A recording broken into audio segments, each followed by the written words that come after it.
Netcasts you love. From people you trust. This is Twit. Bandwidth for the Tech Guy is provided by Cachefly.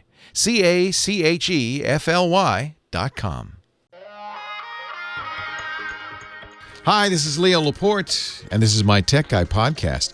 This show originally aired on the Premier Networks on Saturday, April 14th, 2018. This is episode 1479. I'm told I did not tell you to enjoy last week, so I'm going to tell you it twice this week. Enjoy! Enjoy! The Tech Guy podcast is brought to you by Active Campaign. If you have a growing business and you want to acquire more customers, you need Active Campaign. Their solution goes beyond marketing automation to give you the right type of message to the right person at the right time. For a free trial, go to activecampaign.com/twit. And by Quip. Make a fresh start this year with a Quip electric toothbrush. It cleans like a premium electric brush at a fraction of the cost. Visit getquip.com/twit to get your first refill pack free when you purchase any Quip electric toothbrush. And by TurboTax Live. New from TurboTax. Now you can get a personal review of your tax return with a CPA or EA right on your screen. Talk live with a tax expert as often as you need for tax advice to help you file with confidence. Go to turbotaxlive.com/techguy. Well, hey, how are you today? Leo Laporte here, the Tech Guy. Time to talk about computers and the internet and home theater and digital photography and smartphones and smartwatches and all that jazz. 8888 Ask Leo. That's my phone number if you want to call and talk. You know, ask a question, make a comment, make a suggestion. 888-827-5536. That's a toll-free number, so, you know, you don't have to worry about paying for it. You don't have to. Won't cost you nothing. From the outside the U.S. and Canada, you can use Skype, and it still won't cost you anything. 8888 Ask Leo. Website, techguylabs.com. Place to go if you want to see what I talked about. You don't have to write anything down. You can even listen to audio and video from past shows up there. It's free. No sign up, techguylabs.com. Oh, let's see. Let's take a look at the news.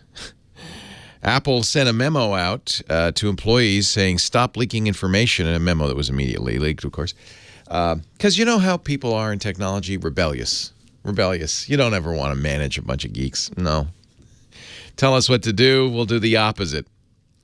Although it was a scary memo, now that I can read it, in which they mentioned that in 2017, they caught, remember Apple hates leaks, they're all about secrecy. They caught 29 leakers, and this is the thing that was scary, 12 of them were arrested.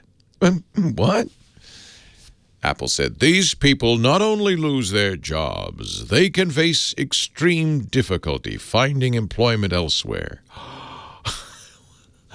Talk about scary. This is not the warm, fuzzy Apple I know. That's scary. We'll fire you and make sure you never work in this business again, kid. Wow. Of course, immediately the memo was leaked. Google did this. Everybody does this, you know, in Silicon Valley. Google did the same thing, and the employee is now suing. He leaked a memo. He's now suing, saying freedom of speech. I don't think he's going to win that one. Common misconception. You know, you only have freedom of speech when it comes to the government. The government. You don't have any freedom of speech as an employee. Right, Hesse? Right, John? No freedom of speech here. I know. 29 employees lost their job, 12 of them arrested. What? The attorney who represents the Googler who's suing says the overall broad definition of confidential information makes it so employees don't say anything, even about issues they're allowed to talk about. He said that's problematic. Well, that's a good point. That's a good point. I mean, employees should have they should be able to talk with other employees in the outside world, I guess. I don't know. As a journalist, I love it when when Apple memos get leaked. Keep up the good work, kids. Can't help you if you get arrested, though. What would they arrest them on? In some cases, they face jail time and massive fines for network intrusion. Oh, we have the worst, most draconian laws for hacking. Members of Congress are so terrified about stuff they don't understand. Hacking, oh no, that they've made laws that are just very broad and scary. So that's how they get them, huh? That's how they get them. I understand the potential criminal consequences are leaking are real, and that can become part of your personal and professional identity forever. I work with a couple of people who got in trouble for that kind of thing. You know. It's not a black mark in my book. The reason people don't like leaks. Well, let me quote from the memo, the leaked memo. Everyone comes to Apple to do the best work of their lives, work that matters and contributes to what all 135,000 people in this company are doing together. There's your problem. 135,000 people know a secret. What are the chances are it won't get leaked? The best way to honor those contributions is not leaking. Okay. Whatever you say. Here's something you might want to be aware of. If you get approached, this is the new, the hotness, right? Blockchain, Bitcoin, and all that cryptocurrency. And one of the hot items these days is ICOs. Something coin offerings. What's the I stand for? The idea is that you can invest in a company and not in the regulated stock market, buying shares in a company. No, that's too highly regulated. What if we did ICOs where you could buy Bitcoin, I guess, and be part of a company? But be careful. A lot of companies doing this. A lot of good, legitimate companies doing it, but that's the problem. A Vietnamese company called Modern Tech. Oh, I'd invest in that. Modern Tech. That sounds good. Had an ICO. They had a coin they were going to call Pin Coin. Initial coin offering. I guess that's what the I stands for. Initial coin offering. It's like an IPO, initial public offering, only it's a coin offering. They raised $660 million, more than $500 million from 32,000 people. They paid out a few rewards to Pincoin investors in tokens. Here's your iFan token. Oh, wow. Then they disappeared. This is so common now, there's a name for it. It's an exit scam. Raise money and then disappear. There were 7 Vietnamese nationals who started this company. Let's see. That's almost $100 million each. You'll be able to find them. They'll be the ones with super yachts. Oh, my. All right. Given the news about self-driving cars lately, you might be a little nervous about the idea of a self-driving car in your neighborhood. If you live in Mountain View, California, be very wary. Waymo, which is Google's self-driving car unit, has applied to test cars on California roads without even drivers, without safety drivers even, just empty vehicles driving around in Mountain View, mostly, which is down by Google. A fleet of self-driving Chrysler Pacifica minivans. Oh, Lord. What could possibly go wrong? And if they hit you, there's no one at the wheel to even report it. They just go on about their business. Wow. All right. Just something to be aware of. Oh, and finally, good news. I always thought this was silly. When you buy something with a credit card and they say, sign here. I draw pictures of bunnies, hearts, XOXO. No one cares. No one looks. For years on the back of my credit cards, I've said, check ID, hoping that would... No, nobody even looks at it. They compare the signature to the back. No, they don't do that. Well, from now on, they don't have to. They don't even have to ask for a signature. Beginning today, MasterCard, American Express, and Discover actually started yesterday. Visa starts today. No more signatures. Now, the merchant may still require it, and if they do, you still have to sign it. But just understand that's the merchant for some reason wanting to collect your autograph. The folks at the credit card companies say you don't have to do that. The change is optional with merchants, so you do have to sign. And I guess, but this is it. Restaurants, wherever, in theory, they could just swipe and say, thank you, goodbye. Because they've got pins. It's secure. What could possibly go wrong? Not that the signature ever did anything. Nevertheless, now you know. If they don't ask for a signature. Occasionally on small purchases, you're at a coffee shop and you buy something, they just go, thank you. They just swipe it and go out the door. This is like that. 8888 Ask Leo, there's the news of the world. Fresh, hot off the presses. Do they still have presses? I don't know. TechGuyLabs.com. Kim Schaffer's there. She's ready to answer your call, so give her a ring and we'll get you on the air. Leo Laporte, the Tech Guy.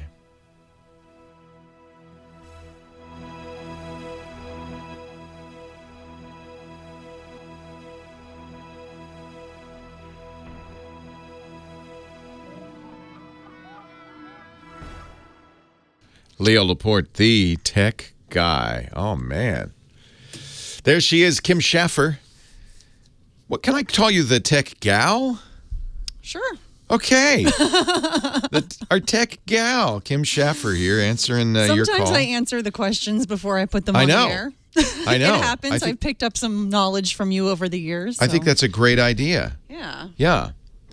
Anytime you can do that, save everybody the trouble of joining me on the radio. Yeah. So let's see. Looks like you've been busy answering the phone. Anybody I should start with here? Any urgent calls? Oh, by the way. Yeah. Happy birthday. Oh, thank you. Sorry you have to work on your birthday. Put your hat on. Happy birthday. Wow. Happy. Thank you. Yeah. Are you doing anything fun for your birthday after the show? Oh, just meeting friends. My entire family decided to abandon me and go off to Las Vegas this morning. And wait a minute, it's your birthday. I know. They're celebrating without you in Vegas? They're going to pick something up there, but I had to do this, or I'm doing this. You had to work. Yes, I had to work. You had to work. They just because Leo is a taskmaster. I'm like, really? That's so nice of you guys. I appreciate it. Bye, Kim. Bye. We're going to Vegas. So everybody who calls today, I want you. You don't have to sing, but although the chat room seems to be singing for you. Yeah. I guess so. Because I keep hearing dings in my ding every time. Ding every time they say Kim's name. Yeah. Ding.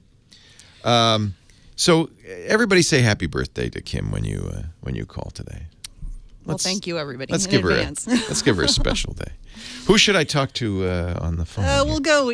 Started easy with that easy listening just now, so we'll go easy with Barry, and was that Barry White? It's Barry. Yeah, baby. Barry to Barry. Baby, you know when a computer meets a or printer. Was that Al Green? I don't think it was Barry White. It might have been Al Green. Yeah. Anyway, Barry needs a new printer. Barry, I think you can help him. West L.A. Hi, am I on the phone? You're on the radio, Barry. Oh, great! Thank you for taking my call. My pleasure. I have to buy a new printer, and I want to be able to send and receive legal size paper, and I'm very limited in the amount of selection that I can choose from, so I'm going to throw the three models by you here. And as far as when you send and receive, you mean fax? Well, I'm going to print it up, and then I'm going to fax it to somebody. So you're going to have a fax. You want a printer with a fax as well in it? Yeah. Okay. I have my own fax machine. Oh, you have your own fax machine. So I'm not going to be. Printer does not need to be an all-in-one. Okay. Yeah, okay. So I want to be able to receive, when they sign it, I want to be able to receive a legal size back, and print it up. So anyway, the three, they don't come in legal size, they come in wide format. For a long time, we thought we would have a paperless office. Didn't happen, did it? No, not with Somebody me. said, we'll have a paperless office as soon as there's a paperless bathroom. Yeah. So anyway, I'm stuck with wide format because there are very few of them have the legal size. Because I need 2 trays. I need one for standard 8x10 paper and one for the legal size paper. Wait, what do law offices do? You'd think there'd be lots of printers for legal size. Yeah, well, anyway, let me sort by. Tell me which ones you found. Yeah. Okay, I got a Hewlett-Packard is one of them. Yeah. It's got the 2 trays. It's wide format. Yeah. Now, this is inkjet. Yeah. And I also looked at the Brother wide format. Yeah. And I looked at the Epson wide format. So between the 3 of these, as far as reliability goes, and so is the Brother an inkjet, or you said it's an inkjet, not a laser? Yes, yeah, inkjet. Yes. Okay. And how often are you going to be printing these documents? Okay, I'm not going to be printing them a lot, but I'm going to make sure that I print at least a few times a week to keep so the ink doesn't dry out. You got to watch the ink don't dry out. Right, and that's one reason a lot of people who do this get a laser printer instead of an inkjet printer. But you're dead set on an inkjet, huh? Well, I would look. I mean, if you don't think, first of all, legal, you don't need color. And no, I want color. I got it because I have to print some brochures up too. Okay. So yeah, there is color laser, but it's not as colorful as color inkjet. Yeah. You might even think about having 2 printers because they're so cheap these days. Have one for an inkjet for the color stuff you need to do, and a laser printer for the once in a while high quality. The reason I like laser is because if you do it very occasionally, you don't have to do that. Oh, I got to print every day just to make sure my ink nozzles don't get stuck up. Anyway, HP, very, very good. Brother, very, very good. Epson, very, very good. You know that Epson is a sponsor, and I should give you that disclaimer up front. So, I didn't. I'm a little predisposed toward Epson, and actually, this goes back long before they were a sponsor. We tried really hard to get them to be a sponsor for years because for my photography work, I've always used Epson. Epson really makes the best high-end photo printers. I really like all the Epson printers, and I've used an Epson all-in-one for years and years, even an Epson laser for many years. But Brother makes I'm going to be very scrupulously fair, even though they're a sponsor. Brother makes very inexpensive and I think perfectly good laser printers. I mean, well under $200. I think they even have an under $100 laser printer if you just want black and white. All right, okay. Can I ask you one other quick question? Sure. I've got to get a new computer. I'm going to order custom made from Dell, a business model where you can, it's not going to break down after, 2 or 3 years like you buy at Best Buy and then fries and You're right. Yeah. You're smart because a lot of people cheap out and then they get mad because in a year or 2 the thing is kind of falling apart. Exactly. Yeah, exactly. So the question is, am I better off leaving a computer on continuously for 8 hours a day or to turn it off? Doesn't matter whether you turn it off or it doesn't matter. Turning it off and on. I think because of the old light bulb thing, right? Light bulbs always blow out when you first turn them on. Incandescent light bulbs. Does anybody even have any anymore? But so people, I think there is some stress when you turn the computer on and off, but leave it on. It's fine. Leave it on.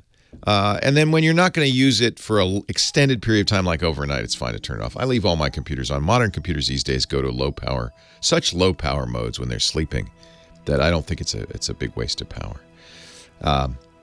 And by the way, most printers will handle legal size if they can handle different cartridges, different paper feeders. So I think you should have a better choice than you think. Leo Laporte, the tech guy. Bump. Bump. You know what that music means? It's time for the home theater guru, Mr. Tuba Christmas himself, Scott Wilkinson. Tuba Christmas in April. I love it. I was watching the Larry David show on HBO called Curb Your Enthusiasm, and they have a wonderful tuba-themed intro to it. Really? And every time I hear it, I think, don't know. I wonder, that's Scott. I bet that's Scott on the tuba there. Boom, boom, I wish it was. Yeah, wouldn't that be fun? That'd be really fun. Oh, now I have to go see the show, of course. Yeah, on HBO. It's okay. It's a mixed bag. Sometimes it's hysterical. Sometimes it's just a lot of whining. I hate whining. I was one of the very few people who did not like Seinfeld. Yeah, well, he was the creator of Seinfeld, so you may not like this. I may not like this, but if he has a tuba in his theme song, then I'm what there. could possibly be bad with that? So every week we talk about audio and video. You might wonder how a tuba player became an expert in audio, but no. I sort of had to, Yeah, I think that's true, right? Yep. Especially subwoofers. Subs, the low end sound. That's right. So what do you want to talk about this week, Mr. Wilkins? Well, got a couple of things. One is, remember last week we were talking about that Oppo, the disc player company, is shutting down, and we were talking about maybe the demise of physical media. Yeah. But there's one format of physical media that is actually increasing. You know what it is? What's that? Vinyl records. Oh, gosh.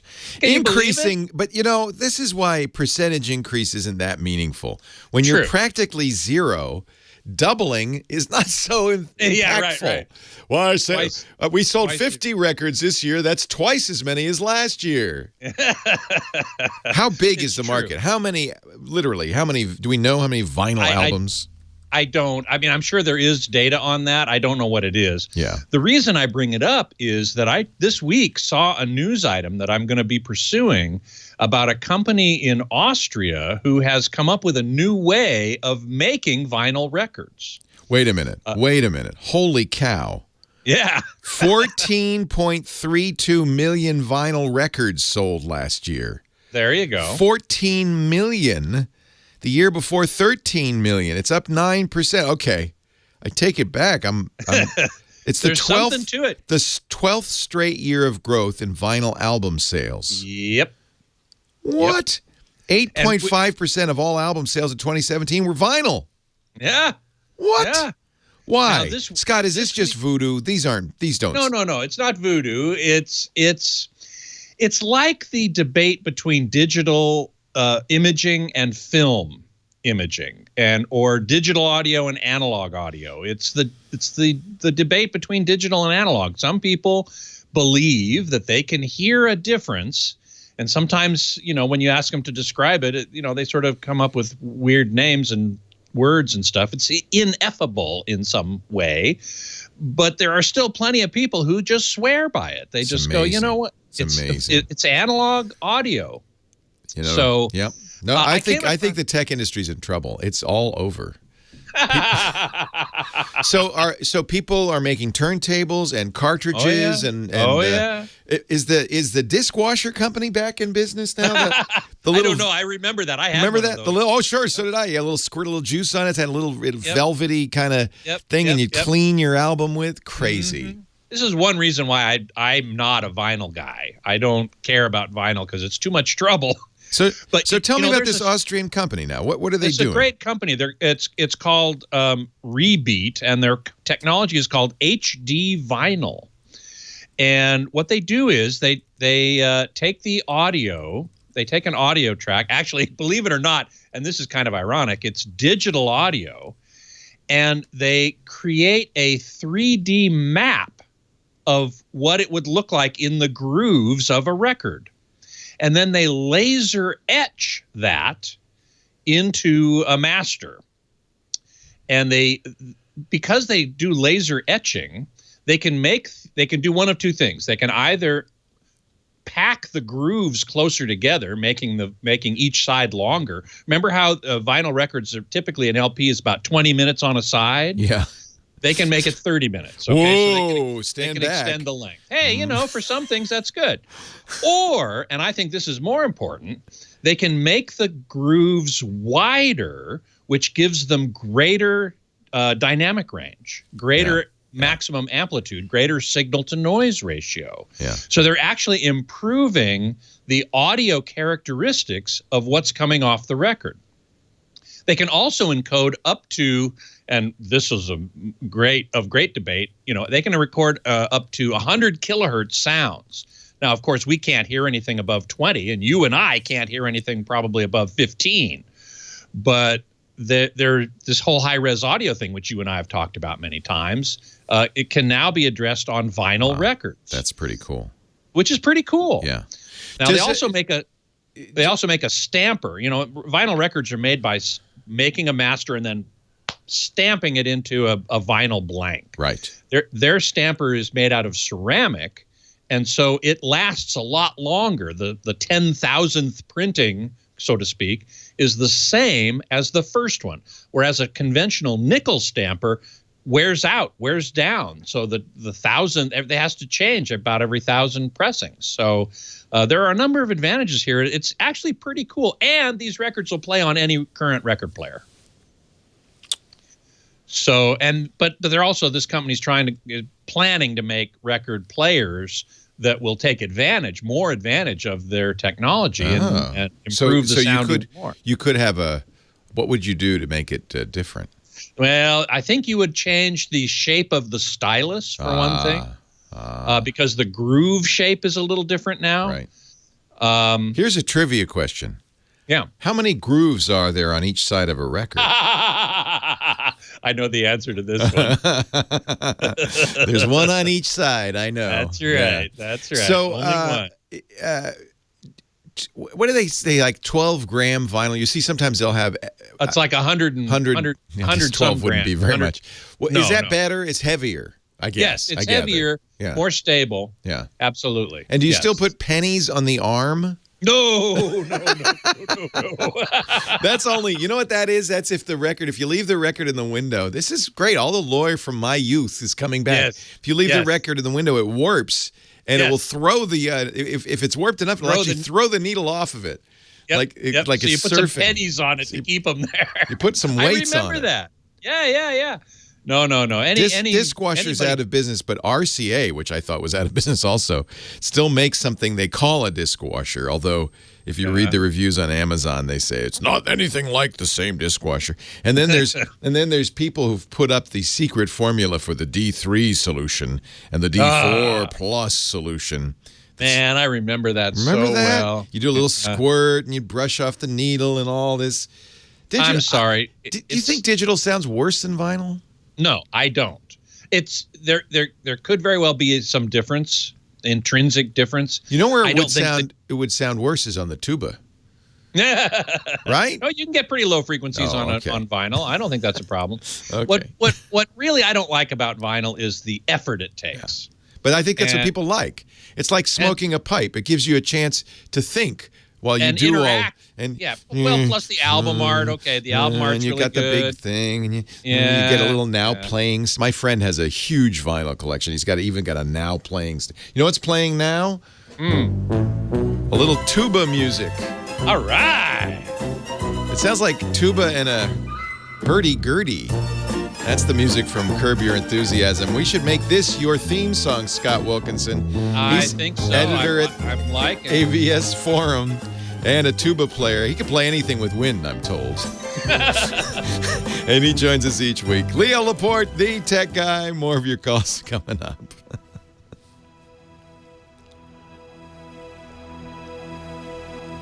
The song is called Frolic.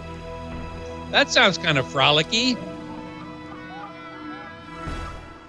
iPhone Maverick 56. I heard vinyl sound is much better than CD. That's what the vinylophiles say. Absolutely. I don't necessarily think so. In the early days of CD, which is now over 20 years ago, maybe close to 30 or 40 years ago. Could it be that long? I think it was 80s. It was in the 1980s that CD first came out. People complained that it was harsh and brittle sounding and very edgy. And that may very well have been because it was a new format. Nowadays, CDs and other digital files are much better than that. They don't have that. I don't think they have that same harsh sound. Vinyl never did. And that's one reason people like it. But it didn't have the dynamic range. And this is one thing about this HD vinyl that I think is actually very interesting, because it claims it's going to increase the dynamic range by like 30%. So that could be very interesting. But vinyl is still vinyl. It's a soft material. And if it gets scratched at all or any little something gets in it, even if you clean it with a dishwasher or whatever the RCA equivalent is, you're still going to have little tiny pieces of specks of dust and what have you in the grooves, and you're going to hear that. You're going to hear pops. You're going to hear clicks. If the record gets scratched, God forbid if it gets warped by being too hot, left in the sun, then that's a real problem. So those problems to me make vinyl less attractive than CD or digital.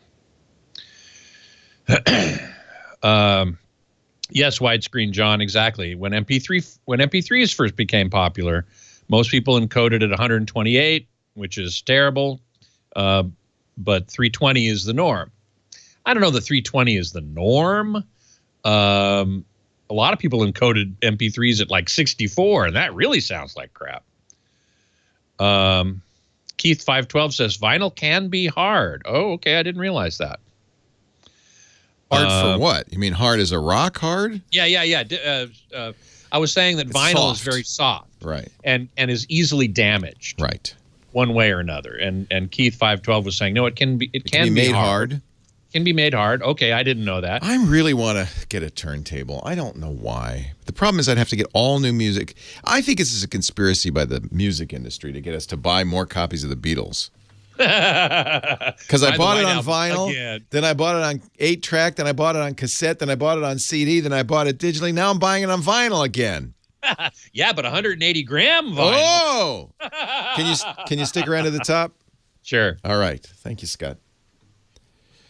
Leo Laporte, the tech guy, 8888. Ask Leo the phone number. Let's go back to the phones. Line 1. Alan is in Lynn, Massachusetts. Hello, Alan. Hi, Leo.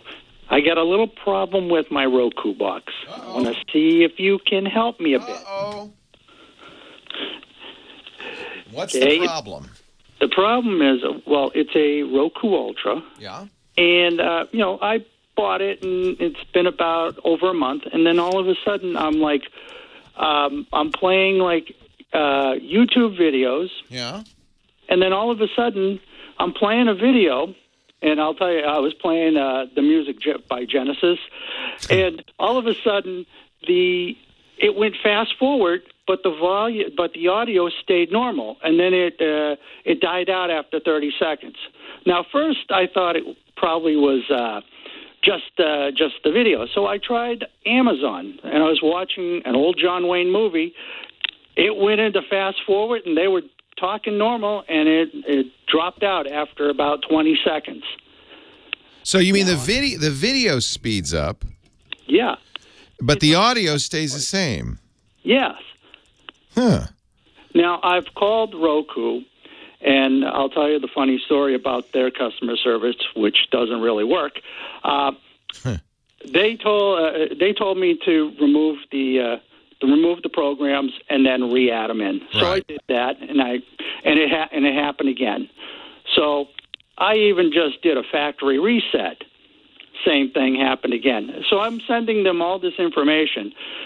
The last information I got from them was, you have to call both of the app vendors to fix this problem. Well, yeah, no, I don't think so. If it were some small-time app, maybe. But you're talking Google and Amazon. Okay, so I doubt if there were a problem like that were widespread, they would fix it. These companies are going to do good stuff. This sounds to me, it's not an uncommon thing for. It's part of the encoding, and audio and video are decoded separately. And it sounds like something's going on that's unique to you. If it were, I've never seen it. For instance, I use a Roku Ultra. I really like the Roku Ultra because I have a 4K TV. That's why I bought that, because I have a 4K TV, and I wanted to watch stuff in 4K. Now, I'm surprised the Roku people didn't tell you to do a complete factory reset. That's probably the first thing I would do. Well, that's what I did. Yeah. And I even went online and see if I can roll back their update software, but this one it's already the lowest where you can have it. Yeah, and I actually would go the other way. I'd get it the most recent. But so you're saying that the complete factory reset did not fix it? It didn't fix it. Yeah. And like I said, I've tried talking to them and everything. And so the only thing I did was I just got mad at them and went on their Twitter and their Facebook page. That's you know what? That's often very effective. I don't know why companies are so worried about what people say on their Twitter and Facebook, but they are. They take that much more seriously than, I'm going to complain to the Better Business Bureau. They go ahead. But Twitter, oh my gosh, we're in trouble. They're complaining on our Twitter. And you want to know what's funny is I'm actually watching you now. I just got a Amazon Fire, and I'm watching you on Amazon Fire. Good. And it's working. And it's working. My thought on this is you have, especially since it's new, you have a defective Roku. And I think you should just say, hey, dudes, I want a new one. Yeah, that's what I literally said to them. And they came back to me. They said they want to talk to me. Yeah, after you tweeted it. Yeah. Oh, and I will talk to you. It could be an issue with bandwidth, but that's not a good way to respond. Normally, if the bandwidth gets slow or you drop packets, the video will speed up to catch up. But this doesn't. It sounds like it's speeding up and staying sped up, right? Yeah, that's all it is. every video I say, I kind of think it may be a hardware inside it because I turned it off for about 2 days and then I plugged it in. It started out normal, and then after about an hour, it started acting up again. Yeah, more and more I'm thinking this is an actual issue with your Roku Ultra. I use a Roku Ultra all the time, and I've never seen this happen. So it's not on the fastest connection. It's on a fairly fast connection, but it's on a business class, so it's very consistent. I've never seen this. So I'm thinking they really ought to give you a new Roku. Yeah, well, I told them, I said in one email, I says, I'll pack this up, send you my receipt, and you can just hand me my $100 back. Yeah, there you go. And what'd they say? That's when I got the reaction. Yeah, back. say that on Twitter. They'll react for sure. Yeah. Well, yeah, I don't think that this is common, and it's kind of annoying that they would have the effrontery say, "Oh yeah, it's a problem with Google or Amazon software." I don't think so. Yeah, I don't think so. When they sent me that email, I was laughing. I'm going like, "You want me to contact these two big companies? Yeah, they're not even going to listen to me." But it's just a shame because here's a company that you don't pay for the YouTube app. You don't pay for the Amazon app. You do indirectly with Amazon Prime, but you paid for this hardware. This is a company that should probably offer better support, but this is really the universal complaint. Companies no longer offer very good support. It's really inadequate. You need to get an RMA. Say, I want an RMA, and I'm going to send this back, and you're going to either, you could try another one. Like I said, I like my Roku Ultra an awful lot. So I don't think this is a universal or even a very common problem. I've never seen this before. And I'll tell you, I have a Roku 3 and a Roku 4, and I don't have any problems with them. I've had Roku since they were invented. So, yeah, I mean, it's not unusual for them to have software problems. Having said that, they crash from time to time. A reboot is often necessary. It's cheap hardware in there, but nevertheless, it should work. It should work, yeah. Yeah, they're selling it. It should work. So yeah, I would just go. I just would turn it in and get a new one. I think it's pretty simple. It's worth getting it working right. And the other reason that they should be more responsive is competition is brutal in this space. There's Apple, there's Amazon. I think those Fire TVs are outselling anything right now, partly because of the piracy problem with Kodi. Everybody's figured out I can get free shows if I just put Kodi on here. And, Amazon does nothing to stop that, which is interesting. But it helps the sales, doesn't it? 8888 Ask Leo. That's the phone number. We're going to get back to the phones in just a second. 888-827-5536. Talk about anything on your mind. Say happy birthday to the birthday girl, Kim Schaffer, when you call. And we will also put everything we talk about up on the website. As I mentioned, that's really important. It's free. There's no sign up, no fee. You just go there, just like the old days of the web. Visit it. No sign up needed. TechGuyLabs.com. So you don't have to write anything down. TechGuyLabs.com. Leo Laporte, the Tech Guy.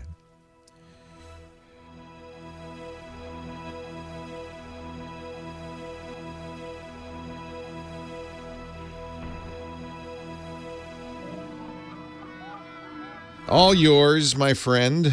Thank you so much. I want to say happy birthday to Kim Schaffer as well. Yes, indeed. I love birthdays. Who doesn't? Well, there are some people. Me, I don't one love friend birthdays. Of mine, yeah, I'm too old. One friend of mine just does not celebrate his birthday at all. He just doesn't like birthdays. I don't like to. I love birthdays. Yeah, I don't like to. So, and I love celebrating my birthday. So, anyway, happy birthday to Kim. I hope she's got something fun planned for later. Tim Elliott says, you will not like Curb Your Enthusiasm. I find it hard to watch. And I wouldn't be surprised. Like I said, I didn't like Seinfeld. I don't like watching TV shows about neurotic people. Then you definitely won't like it. That's all it is. That's all it is. It's and that's all Seinfeld neurosis. was. Yes. And I just didn't like that either. Yeah. There is one exception, and that is Big Bang Theory, only because it occurs in one of the wheelhouses that I'm very familiar with. Right. So sure, Sheldon is. Those guys are all neurotic too, but in ways a nice that way. In a nice way, mostly. Yeah. There is a kind of a cruel undertone in some of it, which is a little squirmy for me, but in some cases it makes me laugh so hard. My wife is in the other part of the house. What are you watching? iPhone Maverick 56 also loves the Big Bang Theory. So here's Compter. Read my article, which I just posted, I guess on Thursday, about it was an Ask the Editors asking about which projector to get, and the guy was thinking about the new Sony 4K projectors, in particular the VPL-VW285ES. We'll call it the 285. And Compter is asking, is the JVC DLA X790R better? I have to say that's something of a judgment call. As I wrote in the piece, there are trade-offs in just about everything. So, the question is, which trade-offs are you willing to live with more? The Sony has true 4K resolution. The imaging chips within the projector have actually have 8-point-something million individual pixels, and those are what gets shown on the screen. The JVCs, by contrast, their imagers have what's called 1080p resolution, 1920 by 1080, and each pixel is quickly shifted back and forth between two positions, forming two separate pixels. This is called, JVC calls this E-shift. I call it pixel wiggling. And Epson does it as well. A lot of the DLP projectors now do it. And the JVC does it as well. And some people complain about that. However, the JVC has a much lower black level. And I find that more important than having actual 8 million in discrete pixels on the screen at the same time. So I recommended to this guy that the JVC was going to be better. Also a little less expensive. Now, the 285 Sony is $5,000.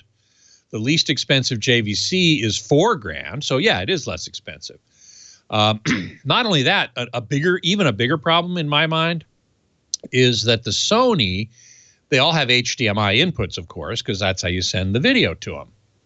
On the Sony, the HDMI port operates at a bit rate of 13.5 gigabits per second.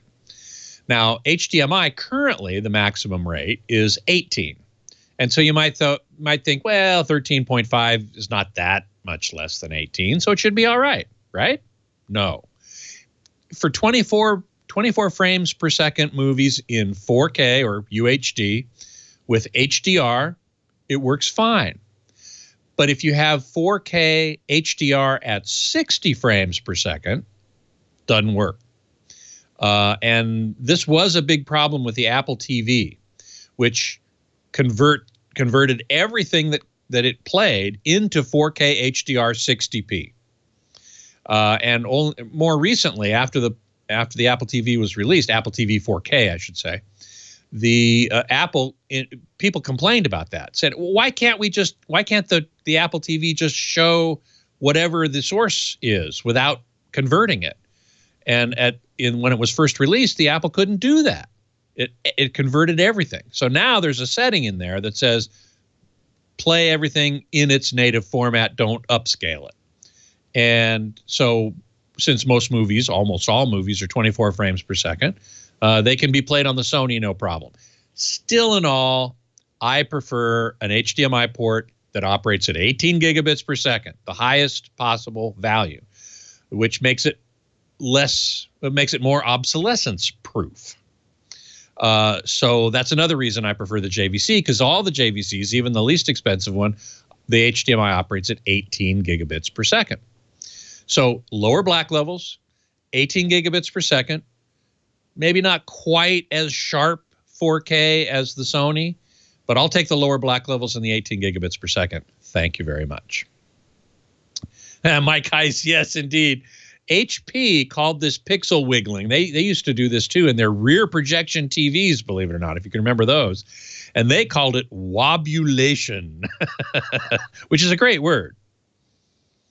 I love that. So the escapist can't stand any of the Big Bang Theory characters. I get that. I understand that.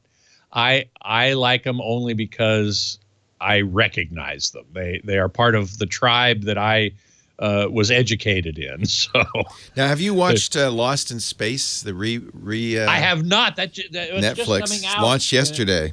Oh, did it launch yesterday? Yeah. Oh, I'm definitely going to watch that. I'm not watching it because I'm downloaded it onto my iPad for the trip. So I'm very excited. I hope it's good. Oh, man. Because otherwise I got 9 hours of crap.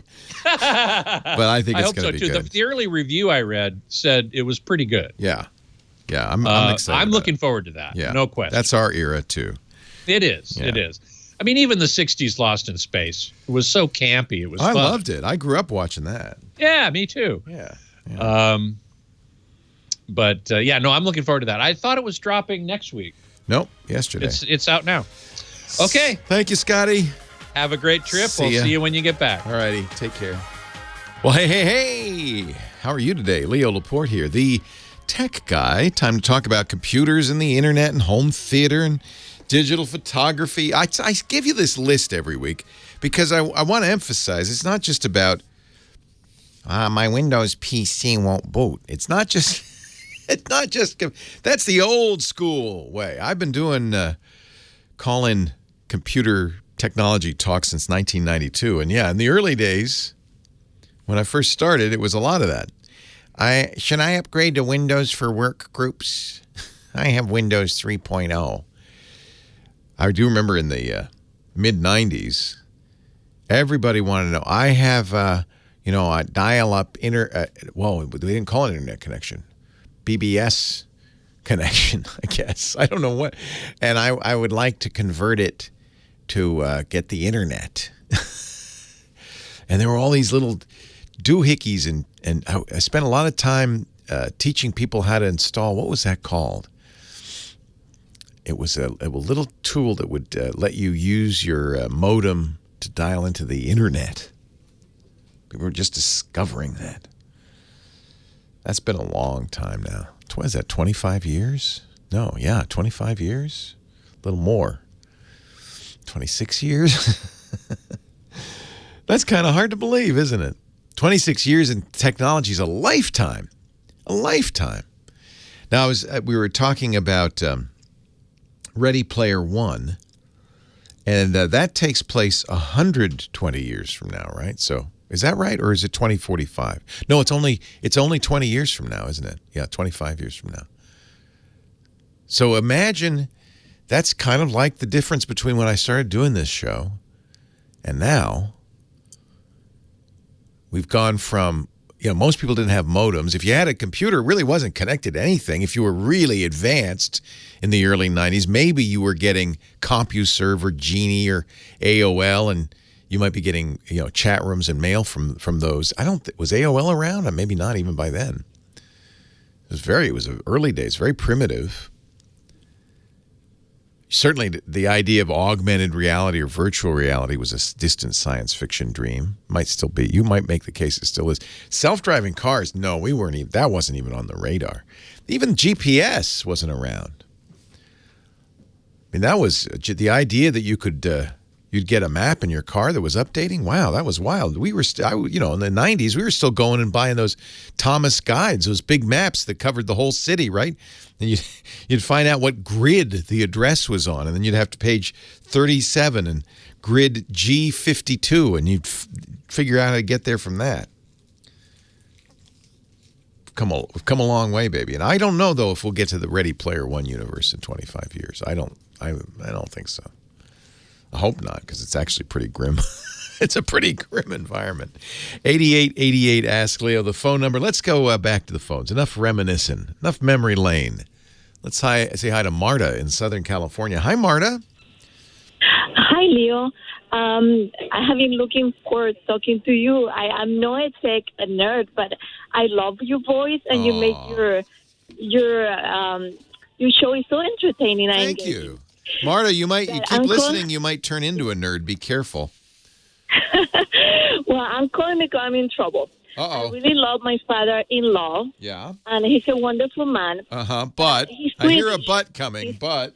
He's Swedish, and I'm from Spain. Yeah. My father-in-law has forgotten English. He still understands English, but he talks to me in Swedish all the time. Oh. And he thinks he's talking to me in English. And I'm looking after him. I do everything with him. I take him to the doctor. I bet that happens. I bet that happens at a certain age. Maybe you just forget that language and you start talking your native tongue. That's interesting. And he thinks he's talking. He thinks you understand, but it's Swedish. Yeah, because I have become. Do you have a smart? Do you have a smartphone, Marta? Do you have a smartphone or a tablet? What do you have computer-wise? I do, but I had tried Google Translate. And it won't work? No. First, he's not collaborating because he thinks he's talking in English. Right, that's the biggest problem. Fast. Yeah, because I'm going to take Google. I'm going to Japan later this week, and I was going to take Google Translate. But of course, in order for that to work, you launch Translate, and then you say hello, and you press the button, and it goes konnichiwa, and then the other guy is supposed to speak into it in Japanese and wait, which is what your father-in-law's not doing, and wait, and then it comes back in English, and you go, oh, yes, and then you say something, and it goes, and you can go back and forth. But you're right, without cooperation, if the person just keeps talking, it's not going to work.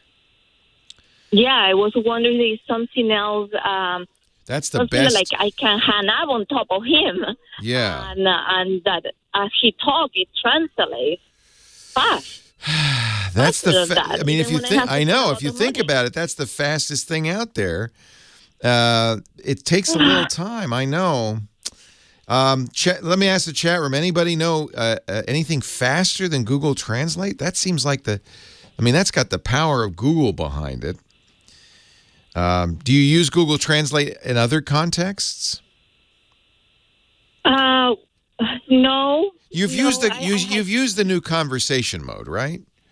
Mm-hmm. Yeah, because that's the one I was talking. Yeah, that's the one I was talking about. The conversation mode. That's the one. And I'm even looking at the Google App Store. It says instant, two-way instant speech, but it isn't.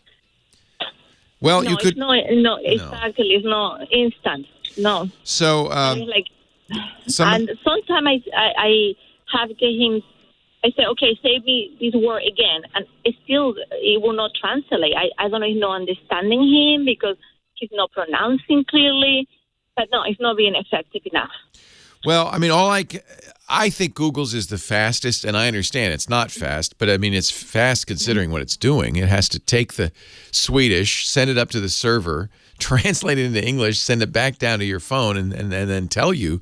That's pretty amazing. Microsoft makes something similar. You might try it just to see.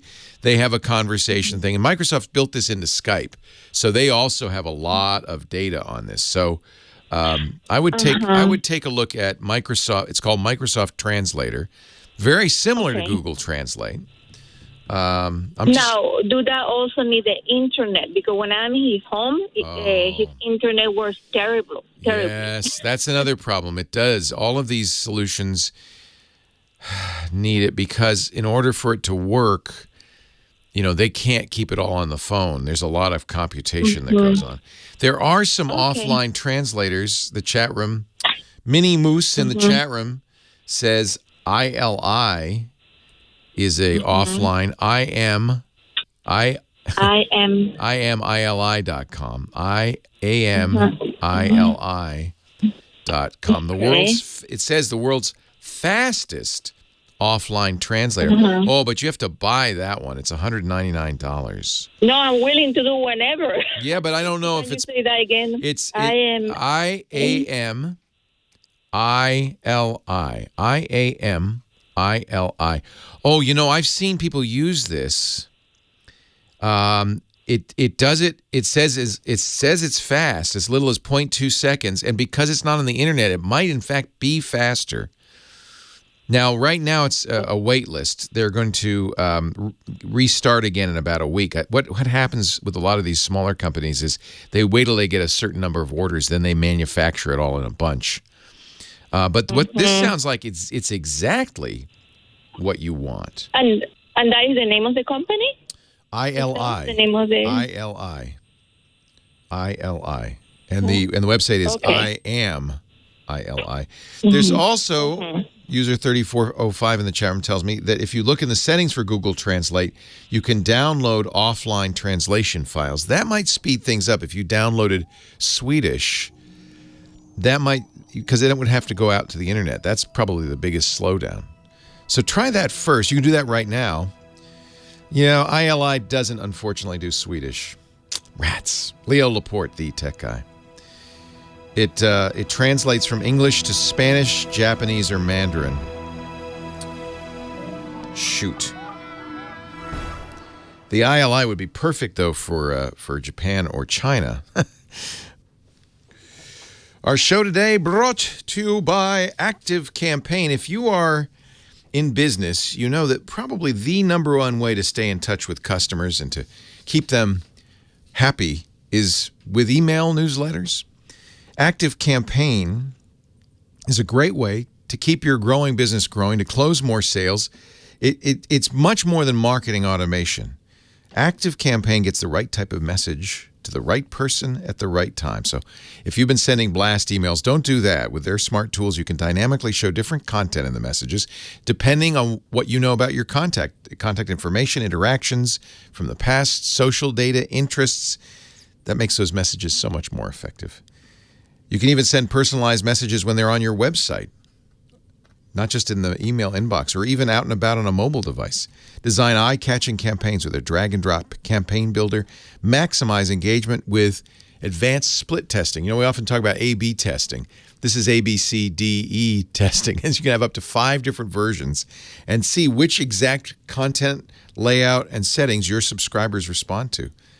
That's pretty cool. 5 version split tests. Of course, multi-user editing, revision history, integrations with all sorts of apps. Conditional content, geo-tracking, site tracking, social sharing, integration with Google Analytics. Everything you need to keep your customers happy, to engage them, to sell more to them. Identify, nurture, convert, and retain more customers with Active Campaign. We've got a great deal for you if you go to activecampaign.com/twit, activecampaign.com/twit. Not only do you get a free trial, 14-day free trial, the second month will be free if you buy. You also get one-on-ones with their content experts, a couple of them, so you can get some help and some guidance. They even have free migration from any service you've been using before. activecampaign.com/twit. That is a nice bundle of free offers, including a 14-day free trial. Just send out one newsletter with Active Campaign, and you'll see what a difference it makes. activecampaign.com/twit. Happy birthday to you, Kim. Leo Laporte, the tech guy, 8888 Ask Leo, the phone number. I was looking at the ILI, that we talked about earlier with Marta. It unfortunately doesn't do Swedish. And it's one way So it really is for a specific use. It translates one way from English to either Japanese or Chinese or Spanish. I think it had Spanish as well. And the idea is it translates what you're saying to the native speaker, but then it does not translate in the other direction. So it's kind of limited use. I mean, I guess you could say which way's the bathroom and they could point. But it's not a two-way translate. I think Google Translate is a miracle. I plan to use that in Japan. I'll let you know how well it works. But it feels to me as if that's really all you need. But again, it has to be something that the person you're using it with understands what you're doing and is willing to be patient and wait while the translation happens. I'm looking at, let's see, English to Swedish in Google Translate, and there is a check mark that says download. So that would speed it up. It's a 31 megabyte file to translate offline on Google Translate for Swedish, English to Swedish. Actually, you might go the other direction, considering that he's going to be doing most of the talking. So make the primary language Swedish, the secondary language either Spanish, Marta, because you speak Spanish, or English, and then download the offline files and see if that speeds it up. Maybe that would be enough there to make it work. It's kind of, if you think about it, this is a perfect example. I was talking at the beginning of the show how I've been doing this since 1992, and here in 25 years things have changed. This was a totally sci-fi concept. The idea that, in fact, it was in many science fiction works, Star Trek and Hitchhiker's Guide to the Galaxy. They had something called the Babel fish, which had evolved in the strangest way. You put it in your ear, and it would translate what the person was saying into your language. Did the Babel fish work both ways? Could you speak in their language? I think it must have. Otherwise, what good is it, right? It has to go both ways. And that seemed like a very sci-fi thing. Well, basically, that's what you have with Google Translate. You now, I think you don't want to put your headphones on to do this. That's actually what Google did for its Pixel Buds. So now I'm going to speak into English and see if it can translate this into Japanese. I'm pausing for a moment. Will it do it?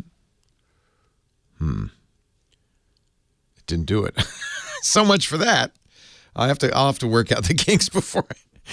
How embarrassing, right? You say hello to somebody who doesn't speak English, you start talking to your phone, and then wait, nothing happens. No, that won't be useful.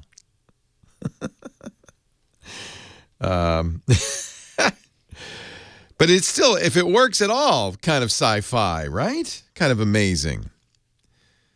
Right?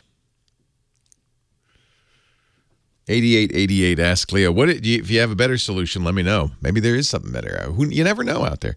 888-827-5536. Actually, Neo in the chat room is right. He says she would only need one-way translation because she needs him to speak in. He thinks he's speaking English, and I presume when Marta responds to him in English, he can understand it. So she just really needs a fast Swedish to English translator. Maybe if you downloaded, maybe if you made the primary language Swedish and you downloaded the offline files, it'd be fast enough to make that work. Maybe it would. Worth a try. Larry, Ventura, California. Leo Laporte, the tech guy. Hi, Larry.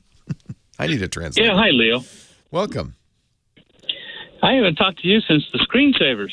You talked to me back then? Nice. I did. You must have been 8 years old. Was it 2008? Yeah, no. It was 20 years ago we started the screensavers. 20 years ago this May. You must have been a kid, a child. Oh, no. I'm your age. Well, what did you ask me then, just out of curiosity? Do you remember? No, I don't remember. I just remember you. I just remember speaking to you on the TV. You were on TV then. Yeah, it was a TV show, and we took calls. In fact, it was so early, and it was between 1998 and 2004. It was so early in that we would have people, we'd give them what we called net cams. It was the 3Com webcam. We'd give them a webcam, and we'd say, be on the webcam, but use the phone for your audio because it takes too long to get the audio over the internet. So do you remember that? You'd have your camera on, but you'd have the phone to your ear, and you'd be talking that way. The 3Com Netcam Network. Yeah, that was a fun show. Oh, thank you. I appreciate it. We kind of recreated. We do the news screensavers as a podcast now. It's kind of fun. twit.tv/NSS if you want to watch it. In fact, you might want to, because I think today Patrick Norton's going to be my co-host. So it'll be kind of like the old days, Patrick and me doing the news screensavers. A little later on Saturdays. What can I do for you? Little plug. I have a Lenovo Yoga 720. It's a 2-in-1 tablet. Love it. And it works fine as a tablet, but I do plug it in at work into an HDMI, and I have a large screen that I use. Nice, yeah.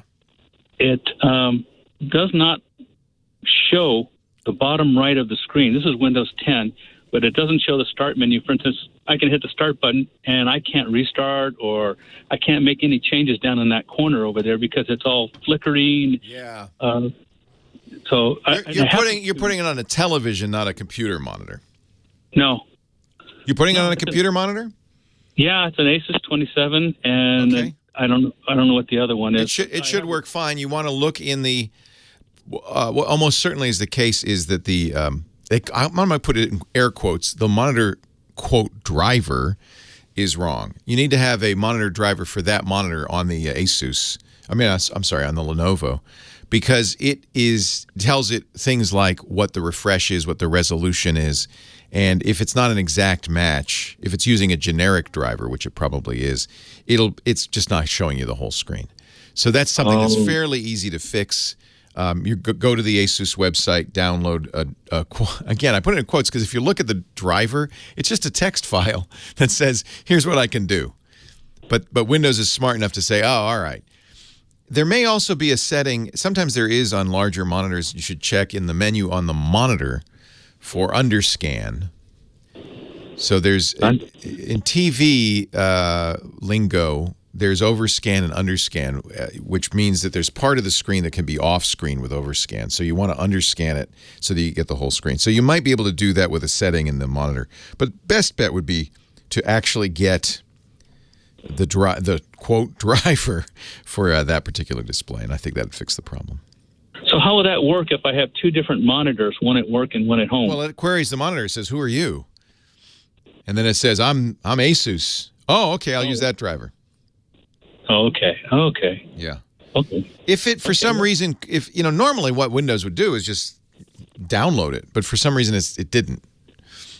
So it's using probably a generic driver. Or maybe, I don't know, maybe the video card or something is confused. But it's easy enough to fix. 8888 Ask Leo, that's the phone number. And if worst case, you can always hit that button in the settings on the monitor.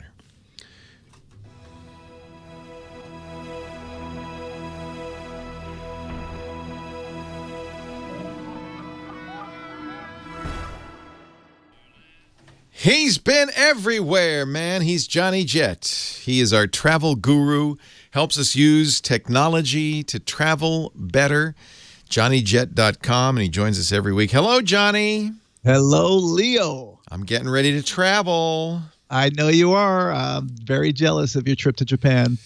I've been there briefly to Nagasaki and I think one other town, but this is going to be the real trip. Tokyo and Osaka and Kyoto. You've never been to Tokyo before? Never been to Tokyo. Wow. But that surprised me. I want to see the countryside too. There's a lot of beautiful countryside, isn't there? The countryside's the best. Everybody talks about the cities. Yep. But the countryside's gorgeous. My favorite is Kinosaki. So it's about I think it's like an hour outside of Kyoto. I can't remember. It was a while ago since I've been there. But there's no Westerners there. Everyone's walking around in wooden clogs because it's a spa town, and they're walking around in their robes. Oh, I'm and going there are all these different spas. And I actually had spa town. That's where I'm going.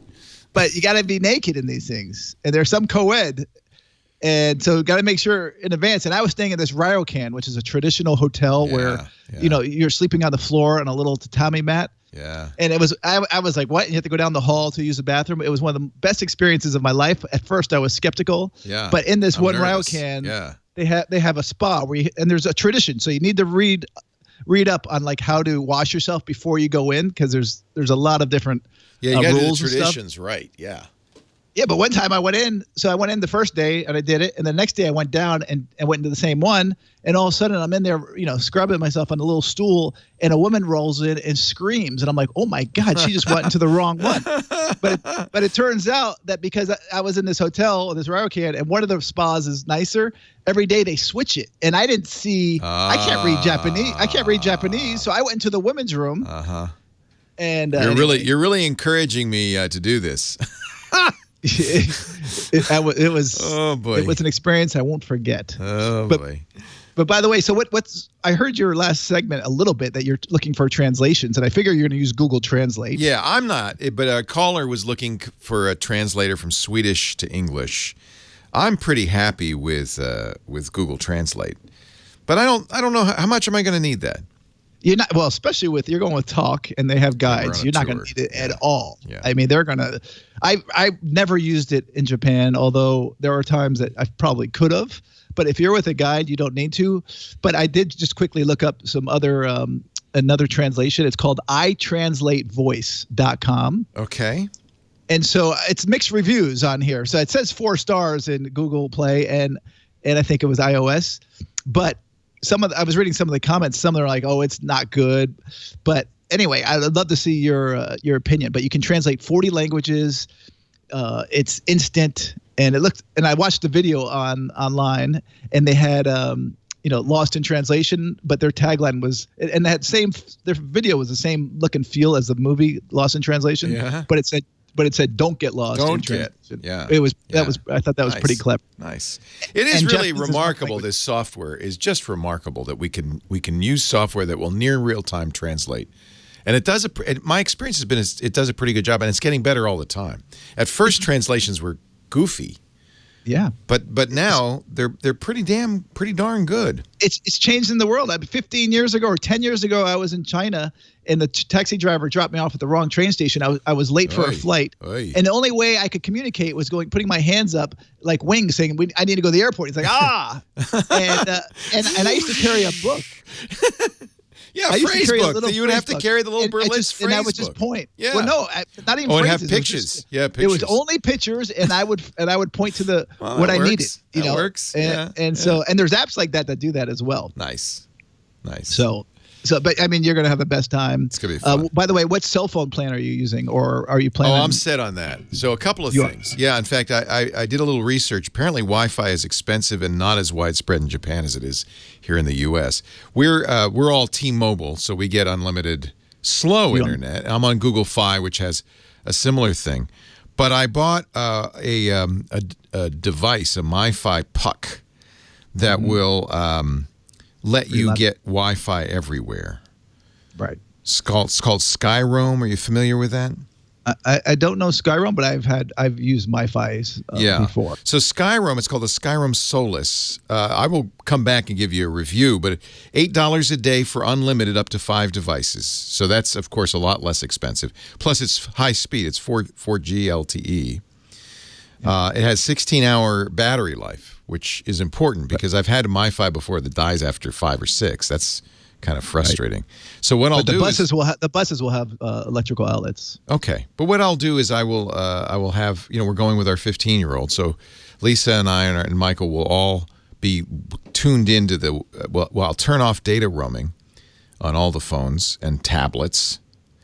Because there's a few iPads in the group too, and just use this Skyroam and say just pair with this, and I'll have it in my pocket. So basically, as we walk around, we'll have Wi-Fi everywhere we go. And I hear that the LTE is pretty fast in Japan. It is. You're not going to have to worry about the T-Mobile. I had it, when I was there in December, and I don't recall ever not being able to connect. Yeah, they say 2G, but my experience has been as I've used it around the world that it's often faster than that. Sometimes very slow, but often faster. So anyway, I think we're pretty well set. But I wanted to review this Skyroam.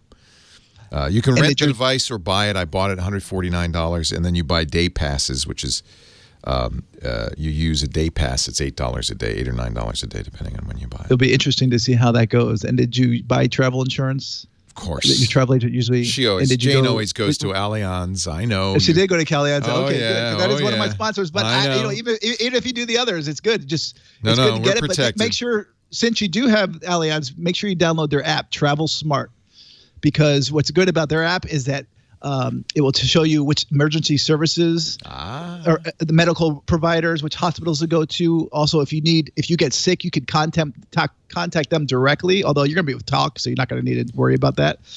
But also 911 numbers, emergency numbers are not the same universal. In Japan, for the police, it's 110. For ambulance or fire department, it's 119. But this Travel Smart has all that information in it.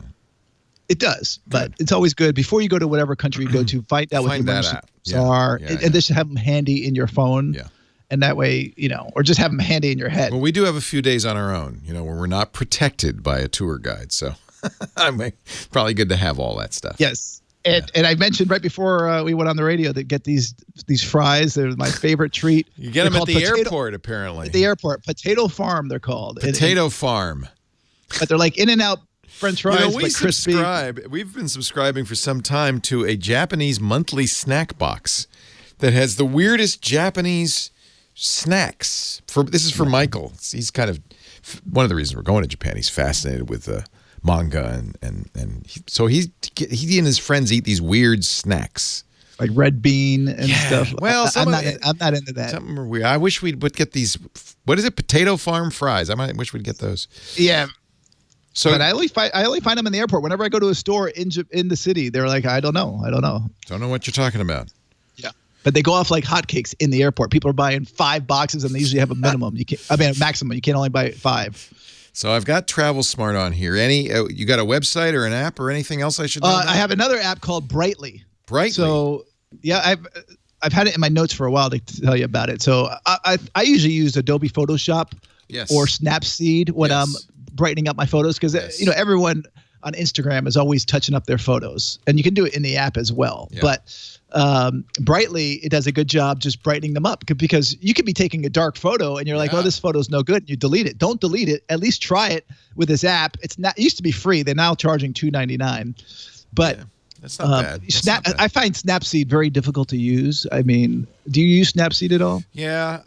I'm going to actually do a blog post about my whole photo workflow, because it's going to be kind of kooky over there. Yeah. Johnny, we are out of time, but thank you. Leo Laporte, the tech guy. More of your calls coming up right after this.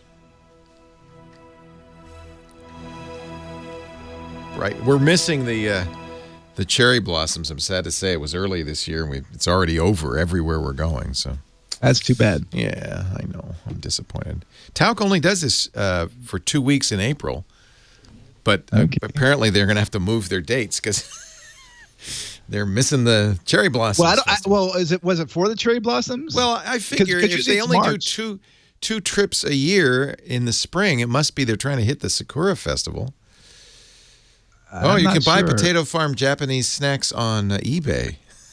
And actually, there's now a U.S. version, and American Airlines in first class serves it. It's called Whole Cuts, and they're same company, but the potatoes are from America, not Japan, and they taste different. Leo Laporte, the tech guy, 8888. Ask Leo, the phone number. Love to hear from you. If you want to talk high tech, that's what I'm here to do. Line 4, David, Hollywood, California. Hi, David.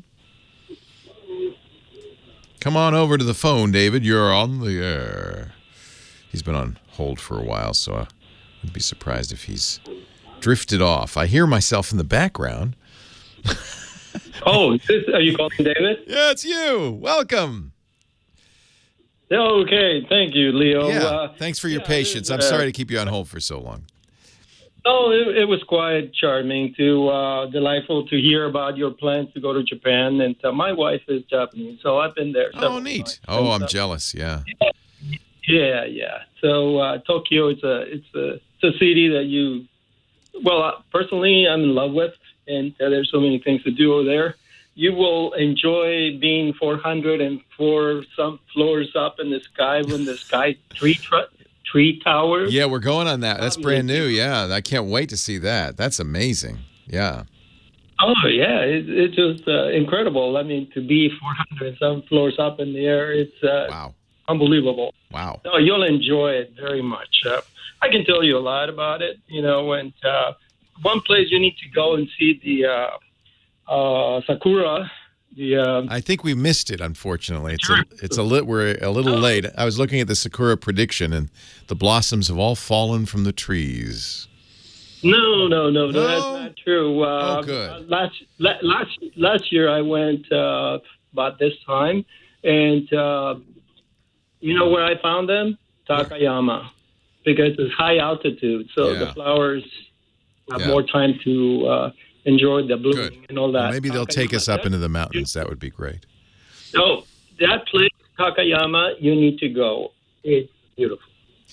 You will enjoy it. This is the problem. We only have 2 weeks. I want to go everywhere. We're looking forward to it. By the way, I should mention, we are going to have all new shows. Don't worry. There will be no reruns.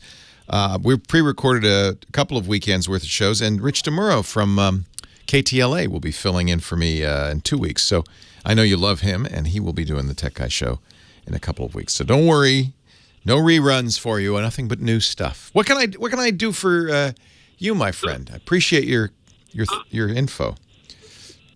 Yeah, well, basically, I want to talk about Dell and the Alienware laptops. Okay. Computers. Okay. And basically, I want for high-end for post-production because I'm a filmmaker, and so I use it for editing and audio repair. And I think I talked to you a little bit about that. Yeah. A while back. Yeah. The Alienware tech support, which is in Costa Rica, I think that it's just deplorable. I one day spent 7 hours trying to negotiate, going back and forth to try to reach the tech support. But that's not the main deal. The whole thing is that this computer, into 6 months, it started giving problems. And I contacted tech support, and they send their guy to replace, many guys now, replace various parts, including motherboard, batteries. And this is a brand new computer, the top of the line, Alienware, 17-inch for R4. And just to my dismay, just a few days ago, I talked to tech support, and because they want to replace it with a refurbished one. And I said, no, I want a new one. Right. Because it's a brand new. Because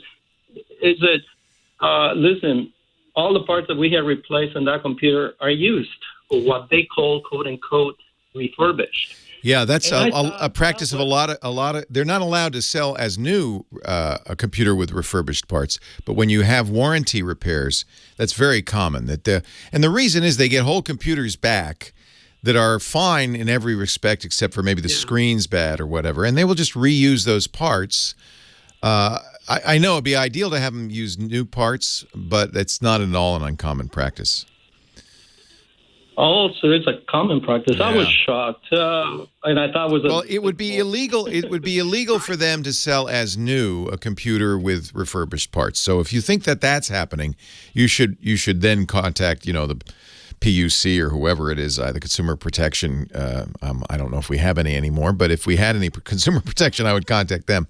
But it is not illegal for a repair to use refurbished parts. Hello, Leo. Yeah, I'm still here. Can you hear me? Hello? Oh, okay. I can hear you now. Yeah. It's not illegal to do that if you're doing it for repairs. In fact, it's not uncommon. They should tell you, though. I think that would be the right thing to do. Yeah. Yeah, because I was shocked. How can you be putting... My computer hasn't been working fine at all. That's where we're getting to reach this conclusion that the computer has to be replaced. Yeah. And, it's shocking. So I thought many Alienware, because a lot of folks use it for gaming, and I'm not a gamer. I'm just basically post-production and editing.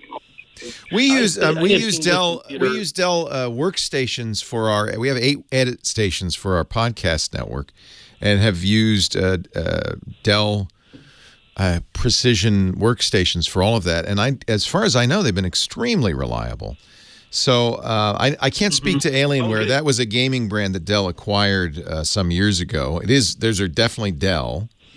But I have to say, we have had good results with all of our Dell gear. So, but it does happen, right? You get a lemon, and I agree with you, it is reprehensible to replace it with kind of older non-working parts. It's not unusual, as I said. They can't sell as new or even characterize as new a part that of any computer that's been sold and returned.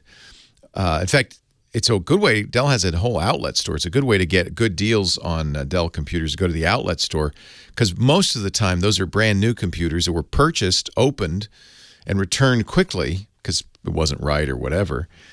Dell can't sell them as new, so you get them as a good discount, but it's as good as new.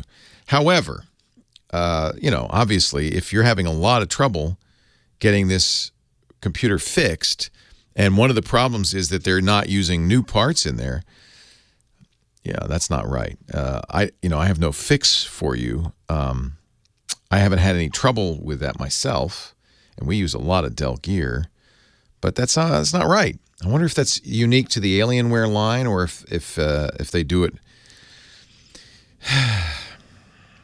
I would check to see if there's a way you can say, hey, guys, I want new parts in there. I don't want refurbished parts. It's not the first time I've heard this, and I really don't know what the answer to this. Let me see here. Somebody's just Scooter X. Thank you, Scooter, in the chat room has passed along the Dell warranty terms and conditions. Well, I would look at this. Does this say that they use new parts? Or does it not? I bet it doesn't. I will read this. I don't have time. It's many pages, and I'm not a lawyer. Hey, I'm sorry that's happened to you. At least you have the satisfaction of telling the world. David, I'm sorry that this has gone on. In general, I think maybe that the key here is not to get Alienware, which is gaming hardware, for video editing, but get the Dell workstations for video editing. That's what we did, and we've had great results. Leo Laporte, the Tech Guy. Another hour to come. Stay right here.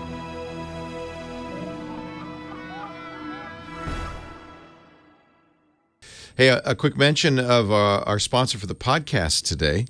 I love these guys. This is the first toothbrush to win Time Magazine's Best Invention of the Year. This is quick, and it is. And you know what? I use them. I sent my daughter a quip.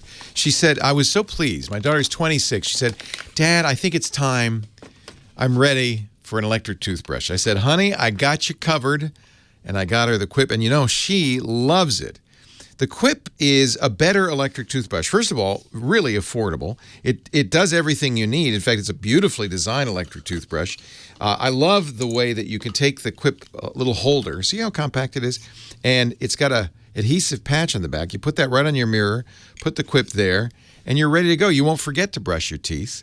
It's got just the right kind of soft bristles with rubber bristles around it. It does, of course, the 30-second reminder, 30-second guiding pulses. So you do each of the 4 quadrants of your mouth for 30 seconds each. That's what dentists recommend. And it's battery powered. And so when we travel, this is what we take with us as well, because you don't need to take a charger. You just put a AA battery in here, and it's ready to go. It goes, I don't know, I haven't been able to use up the battery. It goes a long time on a single AA. That is really nice.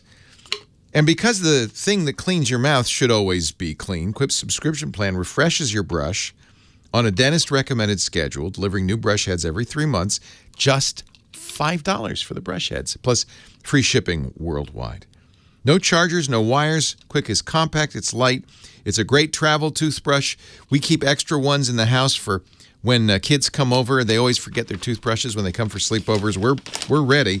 Quip is backed by a network of over 10,000 dental professionals. You even get, I love this book you get with the Quip mailer that tells you how to brush. Even I learned things like wash, but don't rinse. What? Yes, don't rinse your mouth. Wash the toothbrush after you brush, but don't rinse your mouth to give the toothpaste time to work. It comes with a great tasting fluoride toothpaste, by the way. Fresh taste, strengthens teeth, gives your mouth the perfect minty clean feeling. I just love this. When I bought it for Abby, of course, I got her the subscription, so she'll always have new toothpaste and new brushes every 3 months. Mint. I can smell it right now. I love it. Go to getquip.com/twit. Quip starts at $25. Compare that to the other electric toothbrushes. And if you go to getquip.com/twit right now, You get your first refill pack free when you purchase any Quip electric toothbrush. GetQuip.com/twit, GetQuip.com/twit, GetQuip.com/twit. Time Magazine, one of their best inventions of the year, and I agree 100%. GetQuip.com/twit. Well, hey, how are you today? Leo Laporte here, the tech guy. Time to talk computers and the internet, and home theater, digital photography, smartphones, smartwatches. 8888 Ask Leo. 888-827-5536. That's the number if you want to call in and talk high tech. I'd love to hear from you. 8888 Ask Leo. You can call and ask a question, but you can also comment about previous questions, about what's going on in the world of tech today. I'd love to hear from anybody with anything to say at 888-827-5536. Outside of the U.S. and Canada, it's still toll-free if you use Skype out or something like that. We also have a great website where we put all the things we talk about. James DeRuvo's writing them down, putting up links, techguylabs.com, so you don't have to remember anything. Just go there. That's all you have to remember, techguylabs.com. No sign-up necessary. We don't want your email address. I don't care about that. I'm not following you around on Facebook. techguylabs.com. Now, back to the phones. Let's see here. On line 2, I've got Jeremy in Birmingham, Alabama. Hello, Jeremy. No, it's Jerry, but Jerry. Leo, thank you Sorry. so much. Hi, Jerry. Hey, I'm 65. I was in Japan the first time when I was 18 on a USO tour, and I've been probably now 50 times playing music. Yeah, I love it. That's nice. Playing music, and currently I'm working with a Japanese artist over there. I was there about 2 weeks ago working on our new CD, and but I was going to tell you, there's a place you've got to go, a couple of places I want you to go to. Yodobashi, 9-story tech store, and but on like the first floor, they were promoting. They had a big display of a handheld translator, and so if you go to Yodobashi and tell them you're looking for Japanese English translator. The other thing, though, when you come out of, are you going into Narita? Yes, we are. Well, we're going to Osaka first. We'll end in Tokyo. So it'll unfortunately be the end of the trip, not the beginning. Okay, well, Osaka is awesome. You're going to have a great time. It's very different. The attitude, like, for example, you when you're in the subway in Tokyo, you stand on the left and walk up on the right if people want to pass you. In Osaka, it's the opposite. Isn't that strange? They drive on the left, but... Oh, yeah. And listen, the number, I tell all my friends, go to Japan. But the most dangerous thing is crossing the street. You got to look left. You've got to look left. I'm practicing. Okay, listen, do you know that Winston Churchill in 1931 was struck and spent, I think, 3 months in a New York hospital? And that would have changed because he always looked left instead of looking right. He looked left. He stepped right out in front of a car and was hurt badly. I did not know. When you go to Skytree, I think you'll be on the Hansamone Purple Line, and about 5 stops or 6 stops away from Skytree, going back towards downtown, is the Mitsukoshi department store. It's a very old and beautiful place. Your wife will really love the department stores, and I know you're going to have a great time. I took my son when he was 15. He's now 33, and we spent 3 weeks, and we just had a great time. But everywhere you go is going to be exciting and new and interesting, and you'll want to go back. And I encourage people to go to Japan all the time. It's a wonderful destination. Thank you, Jerry. I appreciate that. Tell me about your music. What do you perform? I work with a guy named Kunio Kishida. We met in 1978, and I also worked with Brenda Lee. I was her bass player for 10 years. Wow. Brenda is very popular in Japan to this day. No kidding. We went in the 80s. We would go almost every Christmas and do like a dinner show. We would do back-to-back dinner shows. But I met Kunio in 1978, and then we have just completed, we're working on our 11th studio CD, and we've done about 3 live CDs. The Allman Brothers have taken him under their arms, and we'll be at the Allman Brothers Festival in Macon, Georgia, late September. I think it's the 23rd. What fun! What fun! Oh, it's been a wonderful, wonderful thing. All these, music is wonderful. But in the meantime, I after I left Brenda, I was heavy metal. I was the roadie basically for a heavy metal rock band that a friend of mine owned, and then I went back to school, became a school teacher, and retired in August. But the school teaching gave me time to have a lot of time in Japan. So I've had a wonderful career in music and teaching, and it's been awesome. Isn't that great? Well, it's nice. It's a pleasure meeting you, Jerry. You too. Thank you so much, Leo, and have a great trip. All right. I can't wait. I'm excited. And by the way, my friend Alex Lindsay, who's also a camera buff, has already said, "Oh, you got to go to Yodobashi. You got to go." You will not believe it. It's wonderful. But that area, by the way, that is in Akihabara. Yes. The 9-story one. I'm going to be living in Akihabara for at least a day. You will be. All the gear, all the tech gear, and a lot of stuff. He told me that Yodobashi has cameras you can't get in the U.S. You may never even It's true. seen. No, he's right. Yeah. He's absolutely right. And and one more thing, my friend, his brother came to America. We did the Route 66 tour together, and about a week into the tour, he was going absolutely crazy for potato sticks, and I couldn't understand. I mean, literally, he was. These things must be really good. I mean, I can't believe people are getting all excited about a snack.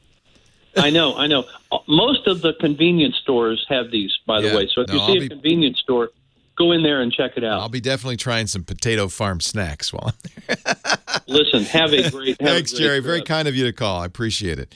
Yeah, the Akihabara has been for many, many decades famous for electronics. And all the geeks, when they go to Tokyo, say, "Oh, you got to go to Akihabara. Got to go there." So I will make sure I make a journey there and see if I can find some interesting gadgets and gizmos. Oh, I don't think I have enough time in the show to... I don't. We're going to take a break. But we will be back. Take more of your calls. Hour number 3 of the Tech Guy Show coming up right after this.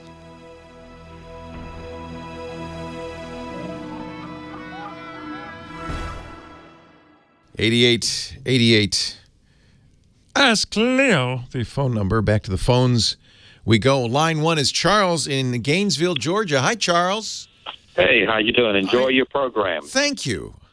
An old-fashioned question for an old-fashioned problem. Yeah. This is going to date me. I used to have an old Radio Shack clock radio that also had a cassette tape player on it that I could record off of the air on it. I used to do that all the time, yeah. Yes. But I have a radio station that I like to listen to, but they don't do podcasts. They do highlights, okay? But I would like to record that radio station on their website, okay, off on the web and record it at set the machine up so it turns it on, connects to the radio station, starts at the right time and all that sort of stuff, and ends at the right time. Yep. Do you know of any software that does that? I do. First of all, I should mention C. Crane, who is not a sponsor, but I love Bob Crane so much. Even though he's consistently refused to sponsor this show, I consistently recommend his stuff. He makes, it's not a cassette anymore, but a little radio with an SD card. So if you wanted to go back to that old hardware system, he makes one that'll do exactly that. It's just like, basically, it's a DVR for radio. But you can also do it on your computer. You have to leave your computer on, obviously. But there's no problem. Company called Applian, APPLIAN.com. For years, they've made something that I've recommended because it just really works, called Replay Radio. And it's exactly what you just described. It sits on your Windows 10 machine, and it will wait till the time comes, and then it will subscribe. Now, they used to sell this as a software package. They now charge a subscription fee. I think that a lot of companies are doing this because they realize they sell the package once and then they never make any more money. Don't make any money on it. Right. So it's $295 a month or $30 a year.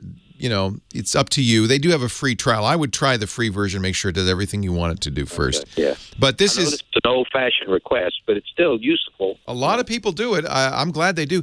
The good news is most radio stations now are doing podcasts, which basically means they record it for you. Right. And I think that's great. Our show is a podcast for many of the stations it's carried on, and I love that. But Yeah, aptly, and Replay Radio, it's exactly what you're looking for. Well, listen, thank you very much, and have a good time on your trip. Thank you, and keep listening. As I said, we'll have brand new material. I don't know if you've noticed, but I mentioned this a couple of times, I'm recording calls after the show so that we have a whole new show for you next weekend. The weekend after, Rich DeMuro from KTLA, he's great. He's their tech guy. He will be hosting the show on Saturday and Sunday next weekend. And then May 5th, we have another show that, again, all new material that I put together for you. And I'll be back on May 6th from Japan. I promise not to talk too much about it. I promise. I might bring a thing or two back, a gadget or a gizmo or two back, just to show those off. Brian in Indio is next. Hi, Brian. Leo Laporte, the tech guy. Hi, Leo. How you doing today? I'm great. Welcome. I got a question about routers. Okay. I've heard you talking about them lately. You say they should be replaced at least once a year. Well, I don't know if once a year, but the problem is people are using routers they bought 8 years ago. And they do, a couple of things happen. Of course, that, you know, as with all technology, new stuff comes out. But they also, frankly, wear out, I think, a little bit. That's one of the things people don't expect. A router is a solid-state device. It feels like, well, that should never wear out. But they do. And I think one of the indicators in routers wearing out, one of the ways you can kind of tell is if they're hot. So go feel your router. Is it warm? It is if you are using it a lot. If you don't use it a lot, it's not doing a lot of, work. Maybe it's pretty cool. Maybe it'll last a little bit longer. But if you, and nowadays we do, when you first got that router, probably you got it because you had, one or two computers and you wanted to share the internet connection. That's how people get routers in the first place, right? You put a router on your cable modem or your DSL modem, and that shares the bandwidth out, right? So that you can have more than one device use it. It turns out it has some real value, too, because it protects you. It's kind of the first line of defense against the outside world. Attacks to your network hit the router, and in most cases, routers are so dumb, they just ignore them, unless there's a security flaw. And that, by the way, is a very important point. When you're buying a new router, a couple of things you want to look at. You want to look at a router that is firmware upgradable. Most routers are, but even more than that, you want to look at a router that the manufacturer is going to update for you, because otherwise you have to remember, you have to pay attention, you have to know when there's a security flaw and go out and proactively get that fix. No, nowadays any Internet of Things device, and a router is absolutely an Internet of Things device. It's a small dumb device that connects to the outside world. Anything you buy in your house, if you're doing that, doorbell, toaster oven, refrigerator, Amazon Echo, they all should automatically update. So if the manufacturer finds a flaw, he fixes it. And you want to get it from a reliable manufacturer that, in fact, is paying attention. So these are all things you're going to think about. If your router is fairly old, the other reason you might want a new router, not merely that it slows down. If yours disconnects a lot, that's a sign. But also, there's new technologies. Wi-Fi routers, which most people are buying these days. Wi-Fi, there's a 802.11 AC, which came out a couple of years ago. We haven't had anything new since then. So if you have a 2-year-old router, you're probably up to date. That's why I don't think you need to buy one every year. But, I would say probably if you've got a router that's 3 or 4 years old or older, it wouldn't be a bad idea to look. Now, here's the bad thing. You're going to go out, the last router cost you $40. You're going to get a little sticker shock because today's best routers are not inexpensive. I used to recommend the Apple router. That was $200, and I thought that was a lot. I was at an Apple store yesterday. They're still selling those things. They haven't updated them in years. Don't get an Apple router. They're not the best. ASUS makes excellent routers. I'm very happy with the ASUS routers. Netgear makes excellent routers. TP-Link, that Archer C7, is the low-cost price leader, but it's a very good router. In all those cases, they do update those. My favorite, a sponsor I should mention, is Eero. And Eero is a whole new category of routers. These are the so-called mesh routers. Generally, when you buy these, you're going to get a home base station and 1, 2, or more satellite units. And these, whether it's Eero, Velop is one, the Linksys one. There's Plume. I use those as well. Netgear has the Orbi. These new mesh routers, solve problems that are kind of newer with Wi-Fi. The problem of congestion. You're using many, many more devices than you did back when it was just a 2 or 3 computers. That's one of the reasons the router's getting hot these days, because there's a lot of bandwidth going through it.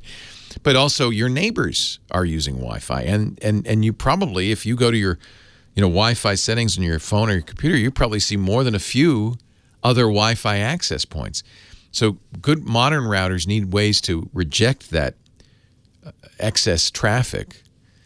It could really slow your router down. One of the reasons routers drop out is the nature of Wi-Fi. Wi-Fi always drops out, by the way, because Wi-Fi is set up that if there is another Wi-Fi system and it's transmitting, they're very polite.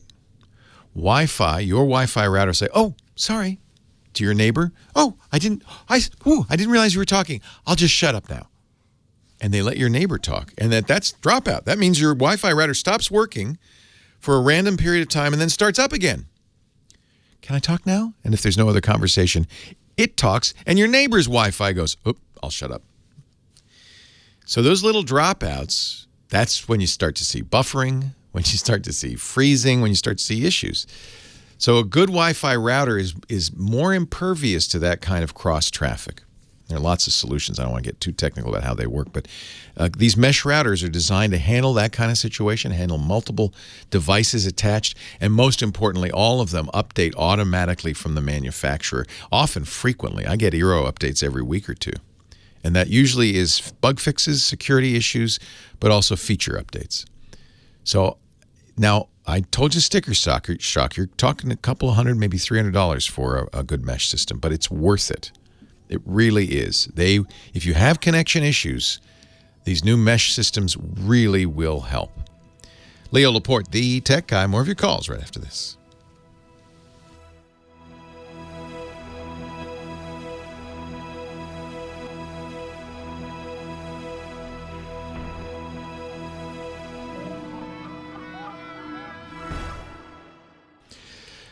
Oh, kind of sad to hear that. The theme song, of course, for Coast to Coast, for many years hosted by the great Art Bell. Art Bell passed away yesterday, Friday the 13th. I prefer to think of him as abducted by aliens he spoke so often about on his Coast to Coast AM show. One of the greats, a legend in radio, Art Bell, passed away at the age of 72 yesterday. Leo Laporte, the tech guy, 8888 Ask Leo, the phone number. I know a lot of you listened. Of course, he was on the Premier Radio Network, as we are. And I never got to meet the man. I wish I had. I was at a dinner for C. Crane, for Bob Crane, where Bob was showing us this new thing he was so excited about called an LED light bulb. Oh, he was so excited. And Art was supposed to be there, but he decided to take a nap instead. And that's all right with me. But I'm sorry I never got a chance to meet truly a legend in broadcasting. Back to the phones. Let's go to Indio, California. Brian on the line. Hello, Brian. Are you there, Brian? I hear the hiss of a open line, but, as often happens, I guess Brian fell asleep. I think I put people to sleep sometime. Let's try Bernie. Benny. There we go, Benny in Pasadena. I hear you. Hi, Benny. Hey, how you doing, Leo? My question is about a printer. Okay. I'm looking for an all-in-one. An all-in-one? Printing, copying, scanning, even faxing. Yeah.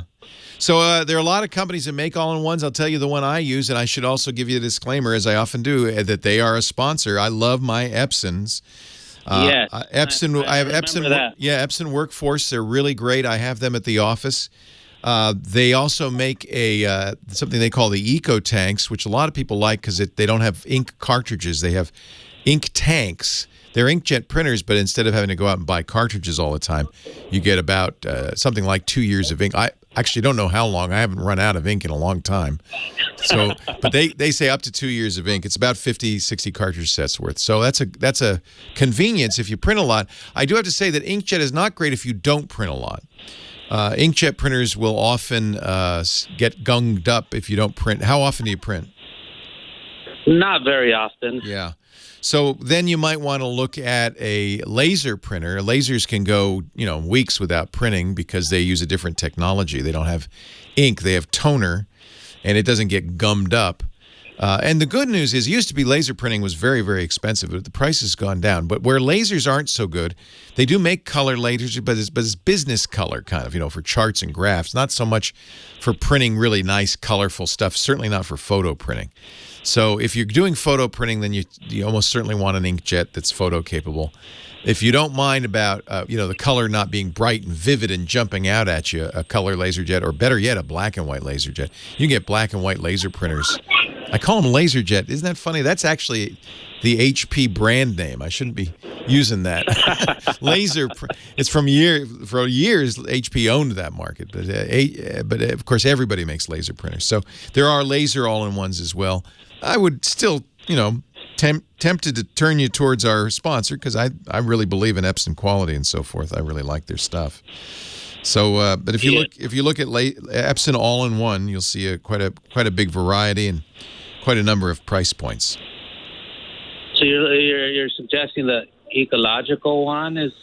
It's called the Eco Tank. It's, again, if you don't print a lot, it's probably not a good printer for you because it's really designed for lots of printing. That's why you'd want a lot of ink. I don't think an inkjet's good for somebody who's not printing all the time, to be honest with you. So if you're not printing all the time, look at a laser printer, an all-in-one laser. But they're not that expensive. Lasers used to be very, very expensive, and now at laser all-in-ones you can probably start pretty comparable to the inkjet.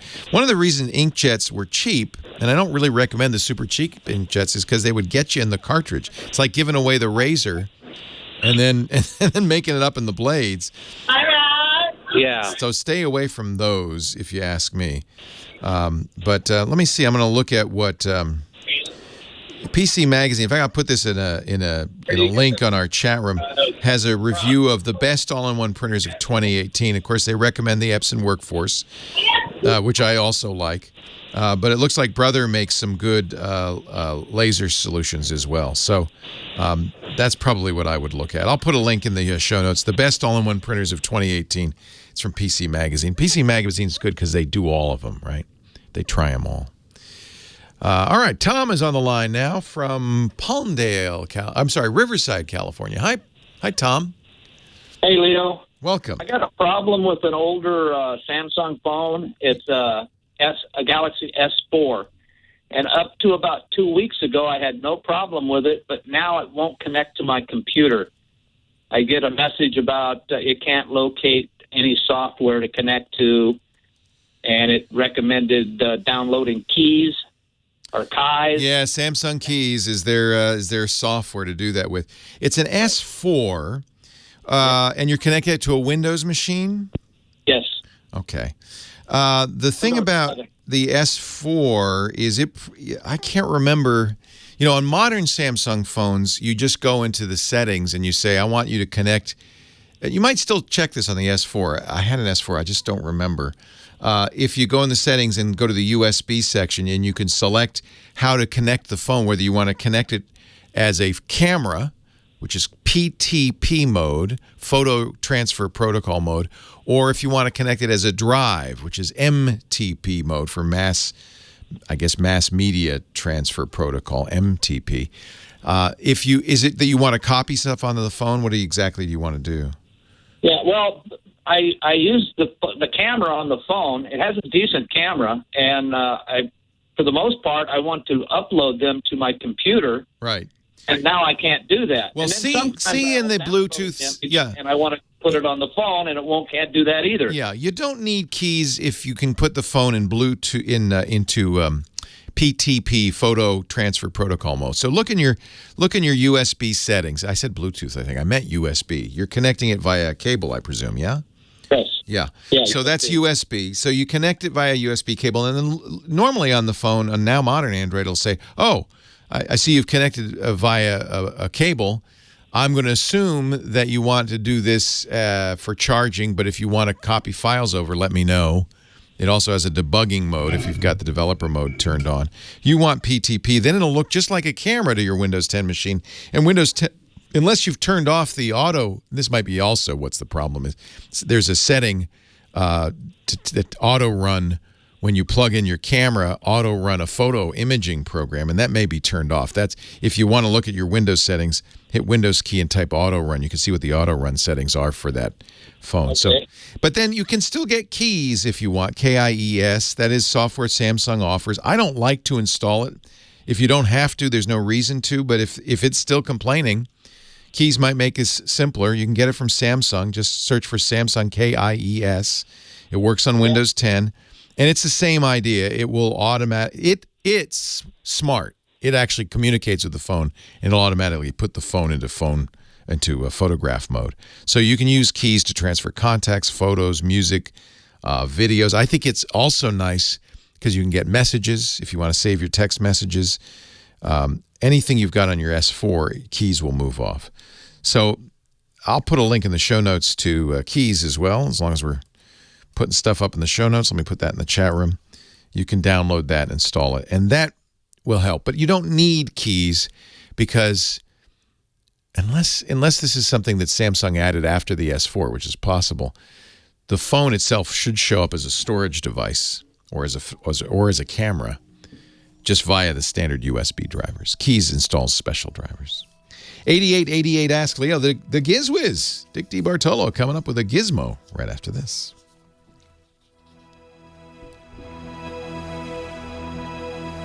Could be a bad USB cable. I guess you're right. I didn't think of that.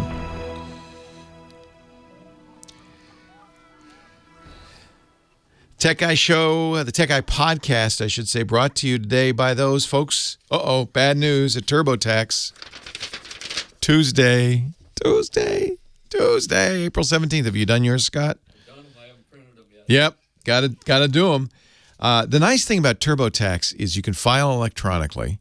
You can wait right up to midnight and file it like 11:59 p.m.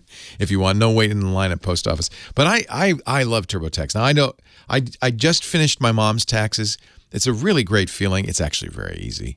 TurboTax, what's nice is every year, if you use it every year as I do, it automatically copies all the data from the old tax return, saving you a lot of data entry steps. Plus, they've automated entry for a lot of the things you do. I have her, call up for her IRA and download all that information. It's automatically imported. That saves you in errors and typing in stuff. It also speeds the process up. It literally takes 10 minutes for me to do my mom's taxes. And this year, I'm doing my daughter's taxes as well. She got her first W-2 form, filled it in. I was happy to say, Abby, you don't owe any tax. Nice feeling. And then you just press a button and boom, it's sent off to the feds, to the state. You're done. TurboTax has added one new feature that I think a lot of people will appreciate. They call this TurboTax Live. It gives you a personal review of your tax return with a CPA or an EA. An enrolled agent is a trained tax preparer right on your screen. See, I'm lucky. I have an EA in the family. My wife's an EA. But if she weren't, I would connect. Actually, I'm going to do this for my mom because she comes back and asks questions. And I just want, Mom, I set it up. You got TurboTax Live. You can talk to her. You connect to a tax expert. Mom will like this as one-way video. She always wants to fix her hair before she'll talk to me on FaceTime. I said, Mom, you don't need to. No, I've got to put on some makeup. She gets one-way video, no makeup necessary, to talk to a tax expert, and you can do it more than once, as often as you need, for answers and advice on your taxes. Now that the new tax bill is in effect for 2018, we're going to have to think about tax planning. They can help you with that. You can even have the expert review your return before you file and make any necessary changes. And I know it's just a couple of days off. That's fine. That's fine. TurboTax was invented for people like me who wait till the last minute. TurboTaxLive.com/techguy. And actually what I do is I'm going to send this to my mom. I don't want to show her address, but I've got it printed and ready to send to Mom. These are the vouchers for the estimated tax for next year. Printed them all out. Going to mail it to her. Send this one off to the state of Rhode Island, and we're done. But e-file is so great. Push a button. You get a little email back saying your return has been accepted. It just feels good. Get it done. Do it this weekend. TurboTaxLive.com/techguy and get the advice you need. So when you file, you can say, yeah, I did a pretty good job. Yeah. TurboTaxLive.com/ facebook.com/techguy. KC and the Sunshine Band bringing us another episode of The Giz Wiz. Mad Magazine's maddest writer, Dick DeBartolo, disco dude. He's wearing his satin shirt, his cornu, his chains. He's looking good. The tight white pants with bell bottoms. You look sharp. Those zip-up half boots. Man, you look good, Dickie D. Yeah, well, I'll mail him back to you. But thanks for lending this to me. He's wearing my John Travolta Halloween costume, I think. exactly. Dick DeBartolo, as I said, Mad's maddest writer, and he joins us every week, which is a great honor for me because I grew up reading Mad Magazine. I always loved that. And Dick joins us every week to talk about a gizmo or gadget. Now, are you going to do me another travel gadget? Because I purchased everything you've talked about so far. Oh, okay. So I have another travel gadget. Okay. This is a little saner than the seat covers. The tray for your window and the seat covers. The armrest divider. Okay. Are you a water flossing person? No. You like a water pick? Yeah. No, I just use the string that comes around my packages.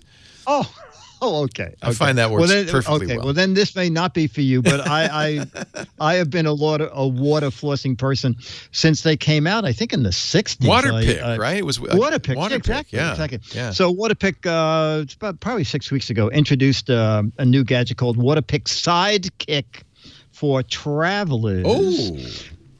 And this is a really neat little guy. So the entire unit slides into a plastic case. And when you open it, the plastic case turns out to be what you fill with water. Yes. Yep, the reservoir. And then it runs on AC power, so they can get plenty of power out of it. There are 5 settings for it. But when I unpacked it and took the cord out, I go, well, it's AC, but there's no plug. And I'm thinking, well, this is ridiculous. And I go through the box again, and I don't know what maybe turned the unit over, but on the back, it turns out the plug is built in. Oh, that's nice. And the plug slides out, and then you connect it to the cord, but the plug is held in magnetically. Oh, even nicer. That's really so that elegant. You can't lose it. It's really good looking. So they make 3 different units. There's enough water in there. I think it was 13 ounces. You can floss for a full minute. They said this is pretty compact. That whole thing was in that little pouch? That whole thing fits in that little pouch. Now, the one thing I have is that they say 1,400 pulses a minute. Well, Leo, I got 1,399 the first night. I hate that when that happens. I know. And then 1,398 the second night. But then the third night, I got 1,410. Oh, okay. So, so average. And that's hard to do. Let me tell you that. You got to know how to count fast. This is so compact. And, it's kind of pretty. Yeah, I think it's really handsome. Yeah. It's kind of copper and black. Yeah, exactly. Or you can get it in white. And for some strange reason, they also make it in rose and white, which is like $20 more. Yeah. So suggested retail is, I think, $129. At the press event, someone said, will Amazon discount it? And the Waterpik representative said, Amazon discounts everything. They did. It's $110. Yeah. Right. And there's a $15 coupon, so it drops it down to. Do you get free instant water? The water is sold separately. That's the trick. You know, it's like the printer and the cartridge. Yeah, for travel, I like the little instant water packets. So you just you rip them open, you put them in a glass, and you add some water, and it's really nice. They're great. Yeah. They're really great. saves space. Yeah, it does. Yeah. And you don't have trouble with the TSA that way. No, that's right. Yeah. Because it's dehydrated. There's no water, so they don't mind. Exactly. Yeah. Exactly. And on the airplane, you can drink it dehydrated and hope for the best. Well, I found you could even, put it in your mouth and then add some water and you're good. So you can rehydrate in your mouth. Wow. Yeah. I know that's a real time saver. That is, boy, you tech guys, you just know all the little tricks. Oh, I got the tricks. The tricks. If you go to gizwiz.biz, this is another good trick. You can click the button that says the GizWiz visits the tech guy, and you can read all about this new Waterpik, the traveling edition. But you can also, at gizwiz.biz, click the button that says what the heck is it? And you'll play the What the Heck Is It contest, a chance to win an autographed copy of Mad Magazine. There's a little more time to play with this episode. Yes, you'll be getting Mad number 1. Mad one from the West Coast. Exactly. That makes me mad. When you say mad, by the way, I've always meant to ask you, is it mad angry or is it mad insane? I think mad insane. Just mad insane. Mad. That's, yeah. Sometimes mad angry. Occasionally, yeah. Dick has been in every single Mad magazine for many years and will continue on, I should point out, even though the magazine's moved to the West Coast, and Dick has never set foot off the island of Manhattan. That's correct. You have. From time to time, you will venture as far as Upper New York State, but that's it. I have done that, yeah. Have you been to New Jersey ever? I hear it's nice this time of year. I've been to New Jersey by boat because I know I'm coming home. Gizwiz.biz. Thank you, Dickie D. Okay, buddy. Oh, I got a little Broadway recommendation for you, by the way. Oh, go ahead. There's a Broadway show that is previewing right now in San Francisco that'll be coming to your neck of the woods in the summer, in June. It's called Head Over Heels. And I know you love musicals, and I know it's the music of the Go-Go's. And it is, I know you liked Something Rotten. It's kind of like that. It's hysterical. It's fun. Oh, great. You're going to love it. A great cast. It's called Head Over Heels. Just something you should see when it comes to town. I will look for it. Yeah, we saw it last night, and we had so much fun. It was the third night of the preview. I realized rather than seeing Broadway shows after their hits and then come to San Francisco, I could go see shows that are previewing in San Francisco before they go to New York. And that's kind of more fun that way. You don't know what you're going to get, but no, and it's probably cheaper. Yeah. It's a lot cheaper. It's also a nicer theater, oddly enough. Oh, okay. Gizwiz.biz, everybody. And don't forget Dick's fabulous podcast, gizwiz.tv. We'll see you, Dickie D. Have a super trip. Thank you. Yeah, I'll see you in a few weeks. Okay. Although, don't tell anybody, but Dick recorded segments. So again, brand new content for the next few weeks. We've recorded ahead. I got to say one more time, happy birthday. Well, she's putting on her headphones right now. Happy birthday to Kim. Thank you. Yes. Did you get some cake there? It looks like you might have gotten some cake. I had to, yeah. Yep. Happy birthday. Cheesecake. Cheesecake. It's my favorite. Well, we take care of, everybody whose birthday it is gets to pick their own kind of cake. Yeah, well, yeah. I'm glad that I picked cake and not broccoli like somebody we know. Wait a minute. Really? Was that Josh? Josh chose broccoli. He chose broccoli for his birthday? I think so, right, Alex? That's disgusting. Oh. Happy birthday, don't get me Kim. wrong. I like broccoli, but that's ridiculous. Happy. Thank you. Thank you for being here. We really appreciate it. Thanks, too, to Michael Cozio, who's been playing our great music all day today. You're the greatest. Thanks, most importantly, to all of you for joining me. We do the the Tech Guy Show. I do the Gizwiz every Saturday, but the Tech Guy Show every weekend. And I hope you will join us. Until next time, I'm Leo Laporte, the Tech Guy. Have a great Geek Week. Bye-bye. Broccoli? Well, that's it for the Tech Guy Show for today. Thank you so much for being here. And don't forget, TWIT, T-W-I-T. It stands for This Week in Tech, and you'll find it at twit.tv, including the podcasts for this show. We talk about Windows on Windows Weekly, Macintosh on Mac Break Weekly, iPads, iPhones, Apple Watches on iOS Today, security on Security Now. I mean, I can go on and on and on. And, of course, the big show every Sunday afternoon, This Week in Tech. You'll find it all at twit.tv. And I'll be back next week with another great Tech Guys show. Thanks for joining me. We'll see you next time.